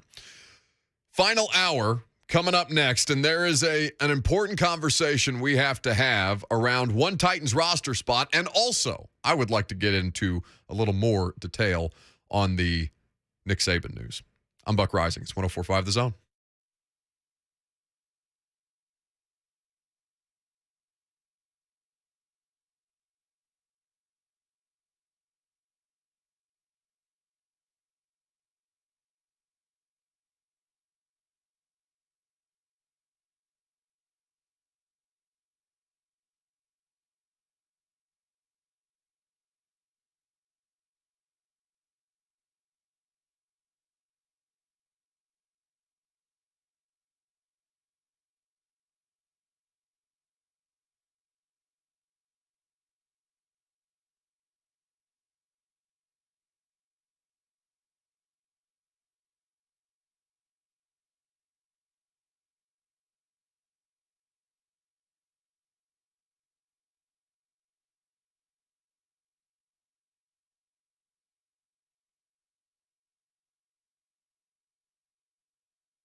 It is 12:01. Good afternoon. I'm Lucas Panzica from the Superbook.com Sports Desk. The Tennessee Titans are heading into that final stretch of training camp. Not on the practice field today. Mike Vrabel told the media on Monday that joint practice with the Cardinals will be just one Wednesday practice instead of two, leading up to Saturday's third and final preseason game. It is roster cut day in the NFL. Teams required to go down to 80 players by 3 p.m. Titans went ahead and made 4 cuts yesterday, waiving wide receiver Terry Godwin and outside linebacker Justin Lawler, as well as a pair of injured defensive backs in Shakur Brown and Shaheem Carter. News in college football, there is a new highest paid coach in the league. No surprise, it's Alabama's Nick Saban, receiving a new 8-year contract worth nearly $94 million and remaining the highest paid coach in college football. He'll make $10.7 million this season, with annual increases to $12.7 million in 2029, when Nick Saban will be 78 years old. For all your foundation repair and waterproofing needs, visit USSTN.com. Breaking news at once in your home for the Titans and Vols. This is 104.5 The Zone.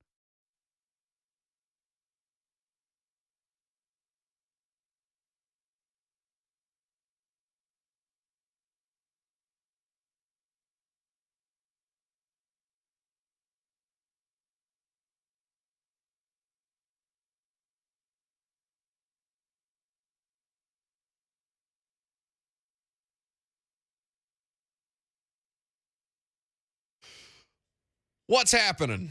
Third hour. Put them up. Third down here for us on a Tuesday. Welcome in. If you're just now jumping in your car, on your lunch break, you're hanging out at the office, you got us on a second browser while you do your work on your main browser. If you're hanging out in your cubicle and you got us on YouTube, Zone TV, Facebook, Twitter, YouTube, Twitch, wherever you want to live stream it, so you can hang out with us in studio. You are welcome to do so. If you want to call in, real easy. 615-737-1045. That's the number that you dial. Lucas Panzica back there making it happen. Wes Rucker going to be here in about 15 minutes, because a lot of different stories here in the last week and a half from the University of Tennessee that I think are worth going over and kind of getting us up to speed about all things Knoxville. Nick Saban is now again the highest paid coach on an average annual basis in college football. He is going to make north of $11 million a year. Did you see the meme done by our buddy Josh Pate of Late Kick? Yes, I did. So he's got a picture of Pate. By the way, Pate's judgment on pictures is terrible. Terrible judgment on pictures. The angles that he has of these guys, because he's got all these great sit-downs for CBS, and we need to, in fact, perhaps word will get back to him that I think he has terrible judgment in pictures. And if you need to let him know, if you would like to narc on me, at Late Kick Josh is where you can do so. I respect that he doesn't care about it. What? About these pictures you're talking about. No, he has to. It's. Does he have to? He does a social media show. Yeah, he's not doing great. I guess you're right. I guess he probably needs to fix his pictures to get those subscribers. Doing fine. I'm very happy for our friend's success, but also be cognizant of the marketing. be cognizant of the fact that I don't want to stare at the back of your head. I want a better shot of Nick Saban, and you sitting across from Nick Saban in an empty conference room in Atlanta, Georgia for SEC Media Days, because he did all these great sit-downs with, I think, damn near every SEC head coach. I know he had Kirby, Saban. I don't remember a Jimbo one. I saw Brian Kelly. He sat down with Heupel and Sam Pittman too, as well. So I think he probably got the vast majority of about half of SEC coaches. But he's got this picture of him sitting across in two chairs from Nick Saban, and Nick Saban is holding his hands up as Nick Saban does when he talks. He's talking with his hands, and it looks like he's making a measuring stick. Like Nick Saban has got his hands placed in a way that it looks like he's measuring something. And the meme that Josh Pate has put together is of Nick Saban and his hand gestures, and it says, "You are this poor compared to me." That was a lot of explanation for not a lot of good payoff. I tried. What are you laughing about back there? You. Bleep you. Describing pictures on the radio is hard, man. I tried. You're a play-by-play guy. You could have helped me. You could have bailed me out at any moment, and that would have sounded cleaner and smoother than what I just did. And instead, you chose to let me drown. So in 2029, Nick Saban will be 78 years old and will make $12.7 million. It's so absurd. It's just, I mean, he's probably underpaid. Like in the grand scheme of things, Nick Saban is probably underpaid just for the amount of attention and draw that not just he, but his program brings on a regular basis. The fact who had just gotten a contract that had made them Kirby. Oh, Kirby, that's right. Yeah. I think I was off that week. So Bama rightfully makes Saban the highest paid, a notch over Kirby. Yeah. You may have the ring, you may have the trophy, but now I have more money. Yeah, but you don't have 7 of them. Enjoy that. I'll take Just my the raise, one. and I'll probably beat you again next year because rebuild. Nuts. They open the season at Utah or against. They're at home against Utah State. Okay. Yep. The Alabama Crimson Tide. Anytime there's a contract extension and his age gets brought up now because he's in his 70s, I just don't think there's any timeline. There's no reason for him to leave other than he gets tired of it. Like, nothing about Nick Saban at 70 years old indicates to me that he has any intention or need to slow down. It's not like he's not as sharp. There's no performance drop-off. Like, if last year's the performance drop-off and you come back and say, put the expectations on yourself of, yeah, we were kind of in a rebuild when you were in the title game, and have the best offensive player in all likelihood and the best defensive player undisputably in the country on your roster and a lot more talent beyond that, not a lot of people can get away with that. It's almost like, to me, the same thing as Tom Brady. Like, I think Tom Brady is different because it's physically taxing in a way that coaching obviously is not. But there's no indication that Tom, to me, unless he hits the wall that all like Ben Roethlisberger recently, Peyton Manning famously, like these guys just fall off a cliff so quickly. But nothing about Brady indicates to me that that's happening. So why would I not look at him in the same context other than, somebody could take his head off, Akeem Hicks. Oh, I guess they play for the same team now. Jeff Simmons could take Brady's head off at any given point, and that would end, ostensibly end his career. If anything, Saban seems more at ease now than he did in his younger days coaching Alabama, like in 2010, 2011, 2012. Well, thank God it only took 7 national titles to kind of get him to chill out a little bit. I mean, it's just we're going to see him coach into his 80s. Like I'm telling you, I mean, it's not like we haven't seen that before. Like Joe Paterno was going 11-1 at Penn State at like 82. Well, yeah, and that was more, Joe Paterno at that point was more mascot than or how I don't know. There's all kinds of complications around talking about Paterno, especially when more information comes out. I don't want to be caught on the wrong side of history because something comes out about Joe Paterno in the next Netflix Manti Te'o doc or when they do one on Penn State. And anyway, it's just complicated. But for Saban, nothing about his trajectory right now would seem to me to indicate a slowing or just a general lack of interest. Like I thought I kind of saw the first sign of it when he had a bit of a public flub with the Jimbo stuff. And now he's just caught in these catfights every week where they're talking about, okay, how much is University X buying this player? And now Nick Saban is getting hit over the head with hypocrite. You've been doing this for years, except differently. You're going to tell me that Alabama's never made money a reason to incentivize a recruit to come to the university, or some kind of benefit that may now be proper that was formerly improper. It just the general wear and tear of the routine of doing this for so many years. But there's nothing at 70 years old that would say to me that he's not going to continue to just keep clubbing people. It's just everything that gets thrown at Nick Saban about, like you said, hypocrite. You've been paying players for years. You're just scared of NIL. You're scared of an even playing field. You don't like that A&M got the best recruiting class, that they beat you in recruiting last year because of NIL. At the end of the day, he's still going to beat you.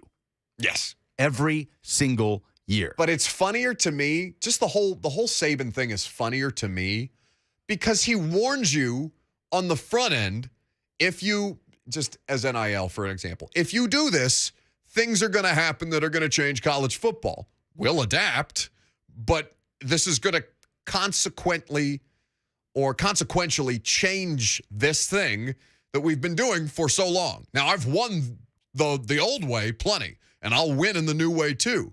But just so you know, I'm going to tell you about this and all the problems that it poses, and then I'm going to figure out how to game the system and beat you because I'm better than you. Yeah, it's so funny to me that people look at Saban and how he talks about NIL, and they see it as, he views it as a threat.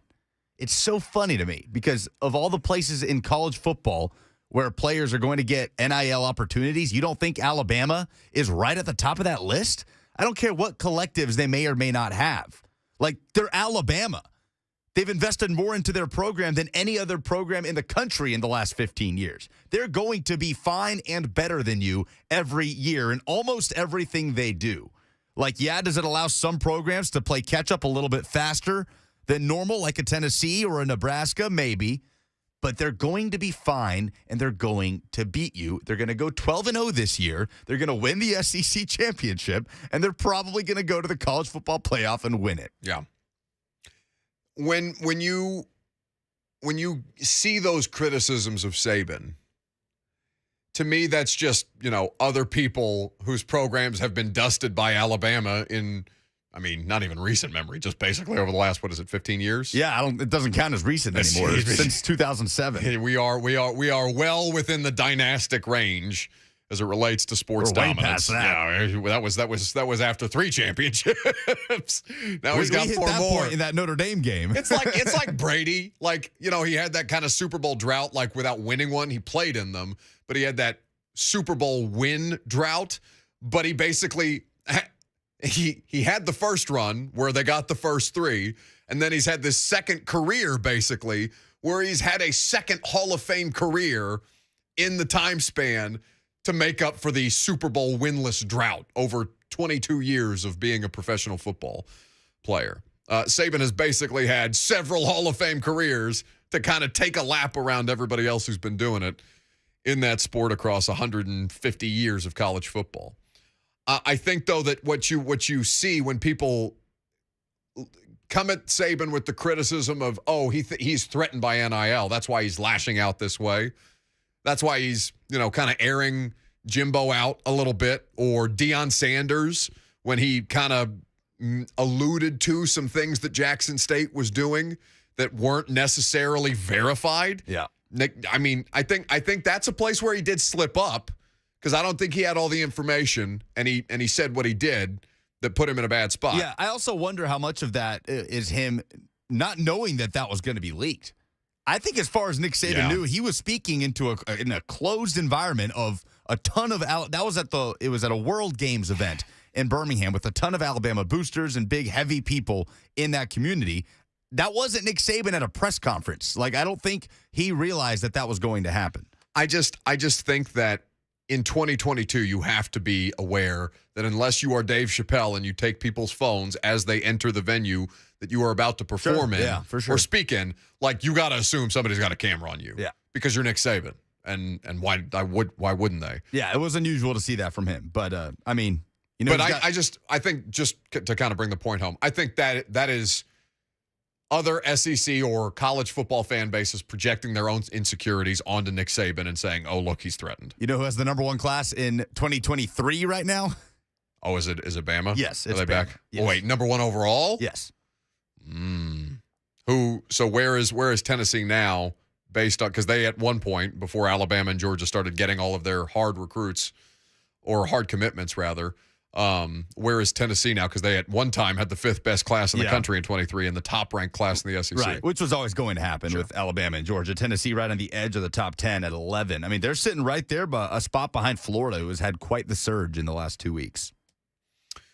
615-737-1045 is how you jump in. Speaking of Tennessee, Wes Rucker, who is going to give us all the details on what's happening with Brew McCoy, the Lynn J. Dixon situation. I think he was on campus for, 18 days, did you say?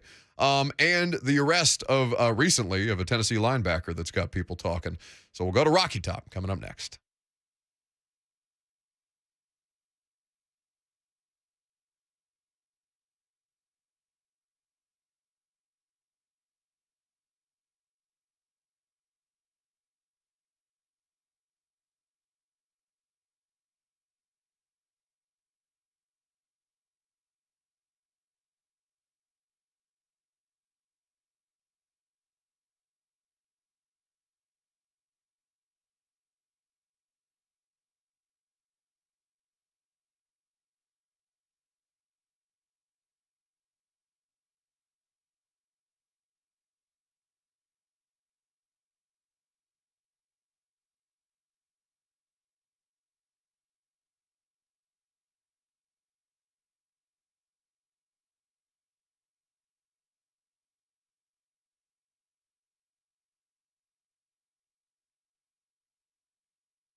Welcome back. Wes Rucker going to join us here in just a second. We're going to talk some Vols.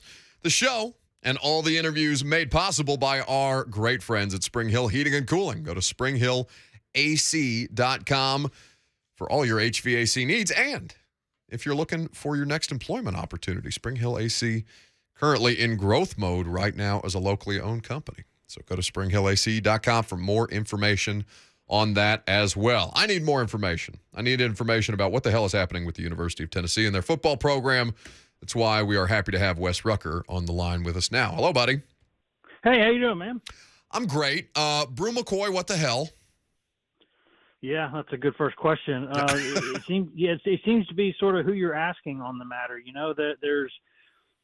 Well, wait. Before you go into who should I be asking, Wes? Because that's as big a problem for me as any of the rest of this. I've got statements from USC about a player who hasn't been on their roster in, 8 months? I've got the University of Tennessee and Josh Heupel at the podium, and I have no access to anybody at the NCAA other than to scream at them about how futile I believe their existence to be. So who should I be trying to bother about this? Yeah, I mean, honestly, I don't know that there's a perfect answer here because, like a couple other Tennessee transfers the past couple of years, this is an interesting situation. You've had a guy who's already transferred a couple times, so there's an extra form that sort of needs to be signed. And my understanding is that USC could end this with signing that one form, but it's choosing not to do that. So it's sort of saying that it's not going to get in the way of Brew McCoy going to Tennessee or playing for Tennessee this season. And I think that's true, but they're also not helping, and they're actively sort of not helping the situation. So it's weird because I don't like to speculate at all, but I think that form basically would have to say Brew McCoy had no chance to play at USC this season. That's what I think. And if you sign that in your USC, then you're saying a guy had no choice of playing or no chance to play, even though he was cleared or not charged with that matter that got him in hot water in the first place. So I think it might be a legal issue, which it makes sense to me, but I don't know that's what it is. I don't think it's pure spite from USC. I think they have some sort of concern about something with that situation and maybe something legal. So we'll see. Bottom line is it's going to go to the NCAA now. The NCAA is going to make that call. They've been more player-friendly recently, so I think they probably have a chance to get him eligible, but it's not a slam dunk. At Wes Rucker 24/7 is where you can follow him. Of course, GoVols247.com is where you can read all of the great work that they are doing across the 24/7 Sports Network. They have. This is not the first time that Tennessee has had transfer issues, whether it's basketball or football. Aubrey Solomon is probably the most famously difficult one in recent memory beyond this Brew McCoy situation that's kind of kicked back up and brought back those feelings. Why is this one different? What is the biggest difference between what we're seeing with Brew McCoy and Cade Mays or Aubrey Solomon, for example? Well, the difference in this one is now if this were a first-time transfer, it would be a slam dunk, no problem, because now you can transfer once for free. So the Cade May stuff, the Solomon stuff, none of that stuff would be even remotely an issue right now. The issue right now is that because he's already transferred a couple times in his career, so there's an extra form that sort of needs to be signed. The NCAA gives you the one-time free pass now, but not additional ones. So that's where there's a bit of a hang-up here. You have to have a form basically saying he was not going to be able to play at USC this season, and I don't think USC wants to sign that document, as I said earlier, maybe for legal reasons. So it's a little different because it has to be. This is not something that Tennessee's administration dropped the ball on. They knew this was possible. They were just kind of hoping USC would do right by the kid and sign the thing, and right now it hasn't happened. So in keeping with the hardcore journalistic questions that I'm asking you today, Lynn J. Dixon, what the hell? Well, I mean, I think you just have to kind of look at the history there. I mean, when Tennessee took him, it knew it was taking a risk because after a couple of really nice seasons at Clemson, the kid just started having some problems and things with Clemson. There was some bad blood there, and he ended up leaving. He got to West Virginia, and what I heard, and I said this at the time when he signed with Tennessee or came to Tennessee, from early on, like his first couple of days in Morgantown, there were some issues being raised.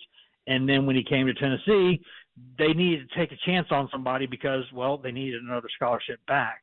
But when he came there, it was the same deal as it was at West Virginia, just some things that were off-putting in some ways, things that they didn't like. So I think it's unfortunate because the young man was given a lifeline at a tough time and was given a tremendous opportunity.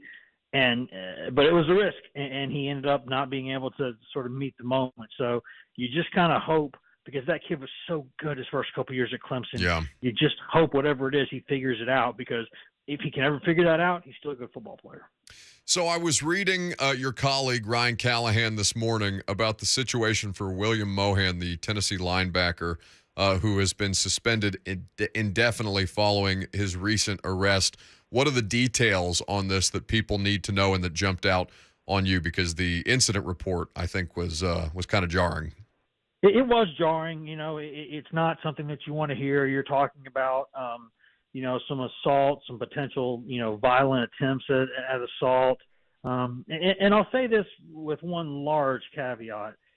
Everyone gets due process. So I don't think we've seen situations like this before where at the end of the day, it wasn't what it looked like it was. But I don't want to sit here and say I know, but the incident report is not pretty. Paints a picture of a guy being invited over to a woman's house. He wants to have some sort of relations. She doesn't. He gets violent, starts making threats.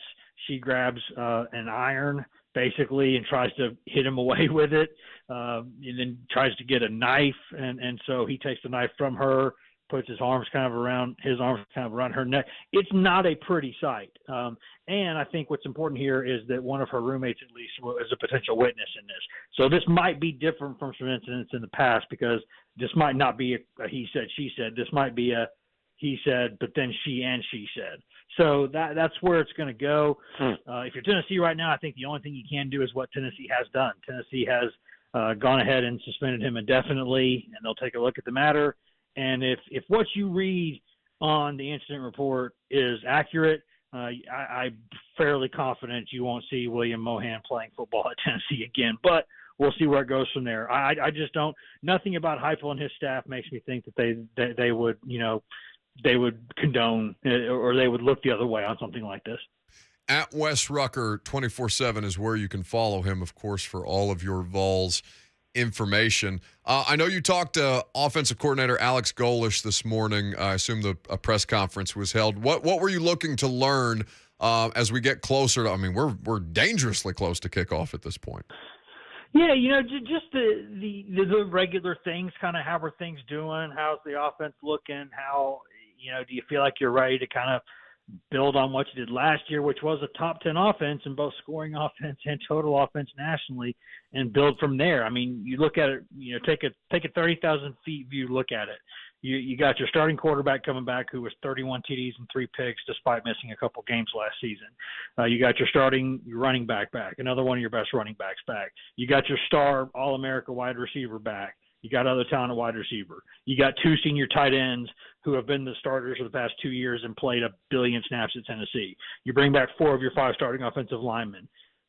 You look at that and you go, okay, so the basement, the floor for this offense is really good. But can it take the next level? Can it take things to another level and really, really, really be dominant, like super dominant? That's the question. And they got to figure out a couple things to do that. They got to figure out the left tackle situation with Jeremiah Crawford and Gerald Mincey, the Florida transfer. They got to make sure they have enough depth at running back. I like the bodies they have, but they could use more of them. So that might be an issue if some guys get hurt. And we know running backs do get hurt at this level, so it's a violent position to play. So those are sort of the questions, and he feels like they're in a pretty good shape. They really hit their stride last year offensively when they made that switch to Hooker at quarterback, but also when they figured out their wide receiver rotation. So are they locked in with their receivers now? And apparently they're acting like McCoy is going to be eligible. Yeah. And if so, he's going to play a lot of snaps with Tillman and with Hyatt and with some others. If not, he says they've got 7 or 8 wide receivers they feel comfortable playing. But he said he would have said that going into last season, and ultimately they felt comfortable with like 5. So those are kind of the questions. It's can you put together what you did last season and add to it? Because he said it himself, the expectations are high now. They exceeded expectations last season. When you do that, you take things to another level with expectations for the next year. So can they meet them? That's the question. And is Hendon Hooker going to be even better than he was last season, which seems hard to believe, but it is certainly possible. What can you tell us about the injuries that they have at corner right now? They're a little dinged up there for sure, and they're keeping a lot of that quiet. But they've had Kamal Haddon, who I've heard has come back, and he's looked pretty good, and they feel good about him. A couple other guys nicked up. I don't know how serious some of it is. I don't know any of it's like a, he's not going to play for a month kind of deals. But they're a little nicked up there. Unless something has happened and I've not heard about it, I think they're okay there. He's Wes Rucker. You'll be okay on your Vols information if you go to GoVols247.com and read all the great information and work that they are doing there. Thank you for stopping by, Wes. I appreciate it. No problem. Anytime. Some good Tennessee Vols information ahead as we get closer and closer to kickoff against Ball State coming up in the near future. It is technically week 0, is it not? It is week 0. Vanderbilt plays football on Saturday night. Get to watch it after the Titans game, late kick at Hawaii. You want to try to get somebody on from Vandy this week? Sure. As far as people that are in Hawaii, let's see what we can do. A time difference is obviously in play there. Oh, are they already in Hawaii? They've been there for a couple of days. Yeah, they're spending all of game week in Hawaii, which I think is smart, right? You want it's a 3-hour time difference? Probably don't want to fly up there on a Friday. That is not something I had considered when I asked you if we could get somebody on from Vanderbilt this week. I apologize for not giving the appropriate time to plan.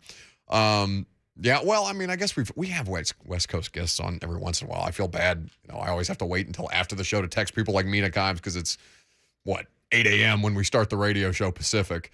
But, yeah, let's see if we can't get somebody on to talk about Vandy's opener. And I'm sure as we get closer and closer to the college football kind of taking in full effect, we will really start to feel some juice. Oh, we're going to have Emily Proud in here on Friday, aren't we? I believe so. Okay. Yeah. Looking forward to hearing about her new role. Specifically with CBS Sports and 24/7 Sports. So that's very exciting for Em, and we'll talk some college football with her at some point when she joins us, hopefully later this week. A few local implications on Saturday, not just Vanderbilt taking on Hawaii on the road, but Austin Peay and Western Kentucky playing early Saturday morning. That game will be on CBS Sports Network, and we've talked about Nebraska Northwestern. I am very excited to watch that game in Dublin, and Scott Frost's first game of what I think is his 4th year now at Nebraska. That sounds right. There's some storylines there that are interesting to keep up with.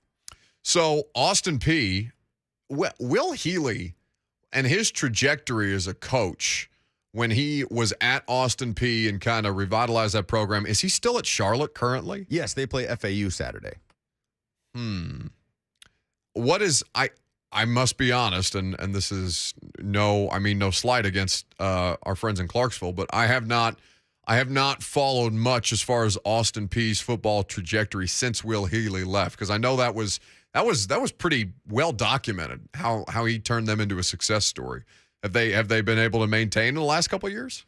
They've had coaching turnover. I couldn't remember what they finished with last year. We had an Austin Peay commit last Friday on the Zone Game of the Week with Mount Juliet quarterback Griffin Throneberry. But no, I just know they've had turnover there, and that is one of the tougher places to win in the country. What Will Healy did in Clarksville, it does not go unnoticed as one of the cooler, more underrated college football stories of the last few years. Talking Govs on a Tuesday. How about that? Didn't think that was going to make the rundown today, but still exciting to have college football back in our lives. 615-737-1045 is how you jump in on the conversation. For Vandy, man, we have talked about Vandy a great deal, and the idea that just a general pulse from them this year would make me feel infinitely better about their position. What are you getting calls from Clarksville now? No, an influx of calls to let me know Hawaii is actually 5 hours earlier. Really? So at the start of our numbers, show, damn it. It is 5 a.m. in Honolulu. Why? Why are we so bad at this? You can't trust us when it comes to dates. You can't trust us when it comes to time zones. You can't trust us when it comes to just general anything that involves numbers. We get scared. We panic. Let's do some polls next.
Wrap it up.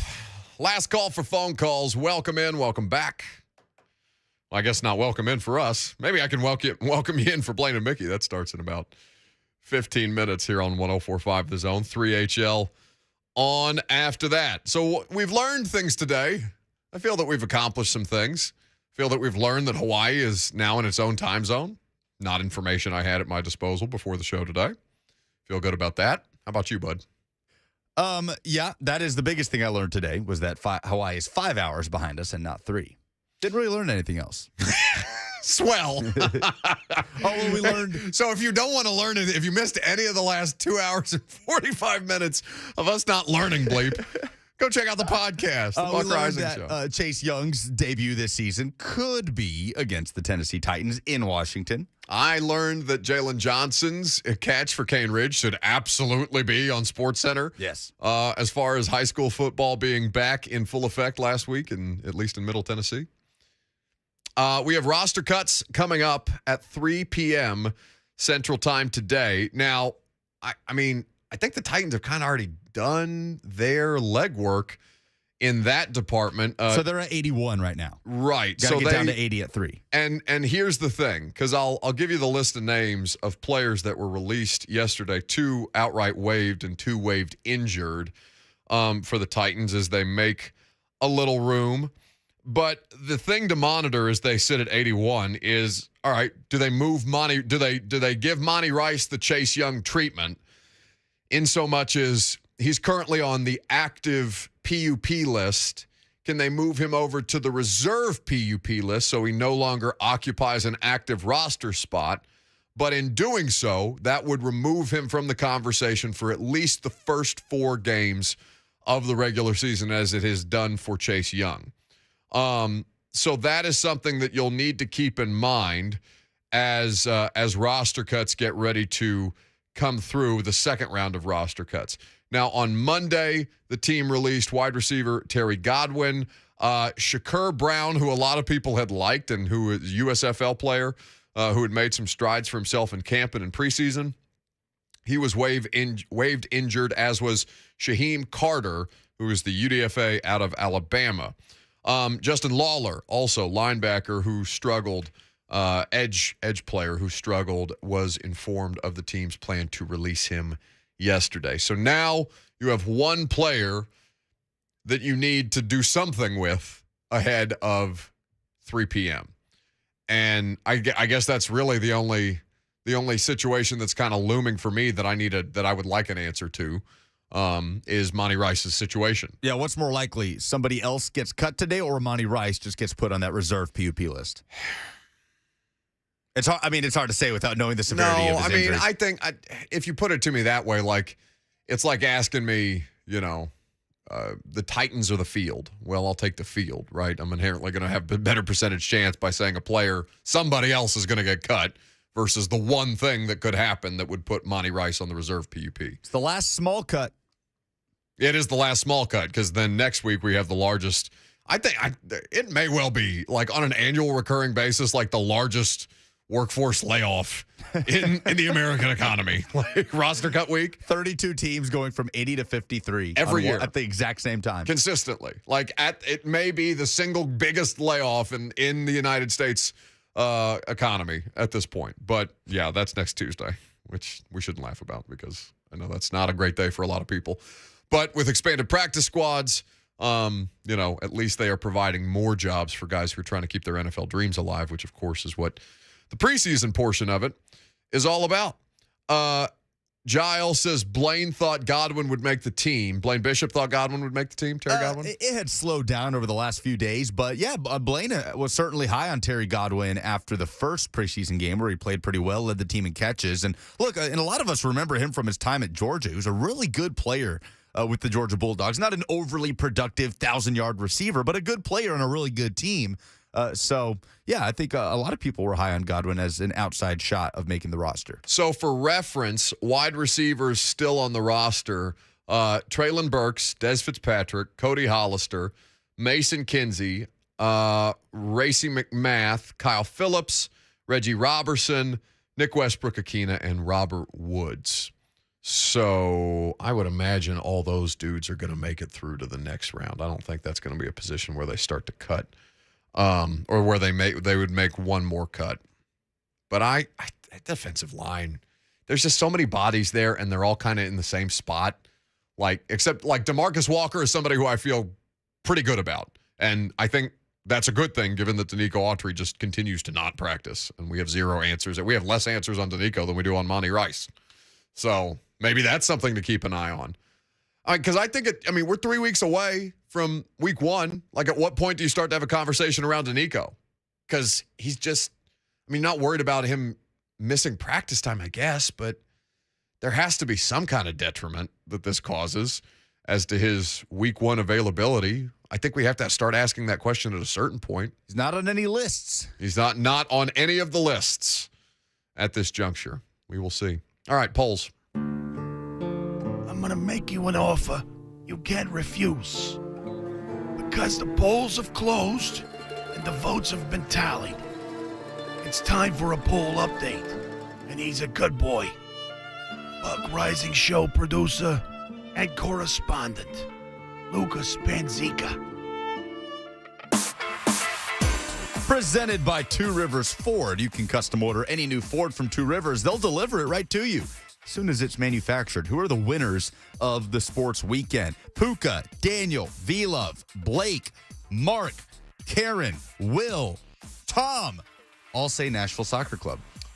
And I saw Nashville Soccer Club's Twitter account appreciating all of the love. We see you. Thank you much. Yes, they got back. So what was it? 4 goals total? 4-0 win over FC Dallas after a 6-game win-less streak. And Hani Mukhtar is a special, special player. He's really, really good. Bounce back for certain for Nashville SC, and a necessary one at home because that home record has suffered. It has this season. They're back in a playoff spot now at 6, but there's only 7 available in the Western Conference. They're going to have to continue some of that aggressive attacking play that they displayed against Dallas. Next match is when? Next match is next weekend. Nashville SC is on the road. I know that. I'm trying to remember their opponent. It's fine. But losers of the sports weekend, Nashville SC plays Vancouver. I knew it was one of those Canadian teams on Saturday. Losers of the weekend, Puka says Liverpool after losing to Manchester United. A lot of soccer talk today. Titans for Life says Marcelo Zuna for his drunk driving incident. Did you see this in Atlanta? I saw he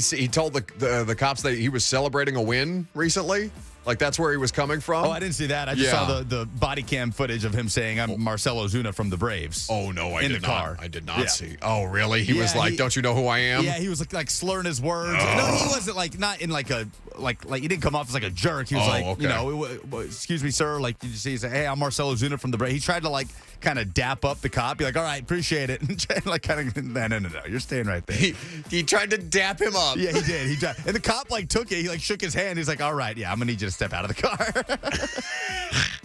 Excellent. Well, not excellent. Of course, that's horrendous. No, but still. Terrible. Steven says Brett Kern because of Ryan Stonehouse's performance, Logan Woodside because of Malik Willis's performance, and the offensive line for all the penalties.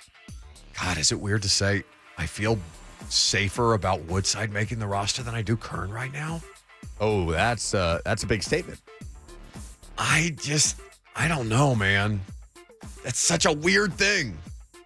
Maybe it's just the mental gymnastics I'm trying to do to wrap my head around Brett Kern potentially not being on the Titans roster, but it's a real thing. I think it's fair to say A and B of what we're looking at in the third Titans preseason game is Logan Woodside going to do enough to stay on this roster, and is Brett Kern going to do enough to stay on this roster? I think it's less about what Logan Woodside does. I don't think Logan Woodside is going to do any more than Logan has done. You're right. They know what I'm saying? They know exactly who he is. So yep. I think for Woodside, it is, okay, how much of the operations does Malik have down and is able to run the offense as opposed to just go out there, make a play, run out, dip out of the pocket and try to scramble for 10 yards if you can make it. Where is there still an obvious competition on the Titans roster? Jesse says right tackle because Radens did not look good. Joe says it's corner between Farley and McCreary. I think it's Farley and McCreary. We didn't circle back around to that the way that I wanted to, but I'm going to write something about that at A2Zsports.com so you can check that out later. What is the biggest problem area on the Titans roster? The vast majority of people saying the O-line. Jay being more specific, saying pass blocking. Aaron Brewer, even with excellent technique, does not hold up in pass blocking generally because of his size, he says. Yeah, It's not an unfounded statement. Brewer is going to be an interesting case study, and honestly, how much that impacts Radens. Because at least it's easier for Radens to just be physically bigger and get in the way in ways that Aaron Brewer cannot. But if you can't trust him to execute his assignments, then I don't know what you're looking for there. Jacoby says biggest problem area, wide receiver. Aaron Brewer should be fine. Right tackle is unknown, but you can compensate for average O-line play with play calling. I don't know if our receivers can consistently win outside if a team decides to go predominantly man. I will tell you, well, I don't know about, man versus zone coverage. And the impact of that on the wide receivers necessarily. But I will say to you that if your offensive line cannot hold up in pass protection, then, bleep if you're not worried about the wide receiver catching the football. You're worried about the quarterback getting snapped in half the way that Chandler Jones tried to do in week 1 of last year. Did the Netflix documentary change the way you feel about Manti Te'o? 68% say yes. It gave me more context. So, yeah, I do think it changed. I think it changed my perception of Manti Te'o. Because I hadn't thought about Manti Te'o, and I think he got a workout with the Saints maybe recently. He's been out of the league since 2020. Okay, so he's been out for a little while. Anyway, that's going to do it for us today. Those are the polls? Those are the polls. Excellent. That's the show. What's on Blaine and Mickey? Julius Chestnut. That's right. They sat down with him after practice yesterday, and it was a really fun conversation. Julius is an interesting guy. Well, you will enjoy that conversation on Blaine and Mickey. You will enjoy the rest of their show. You will enjoy 3HL after that, and I'll talk to you tonight on A to Z Sports Prime Time. See you guys.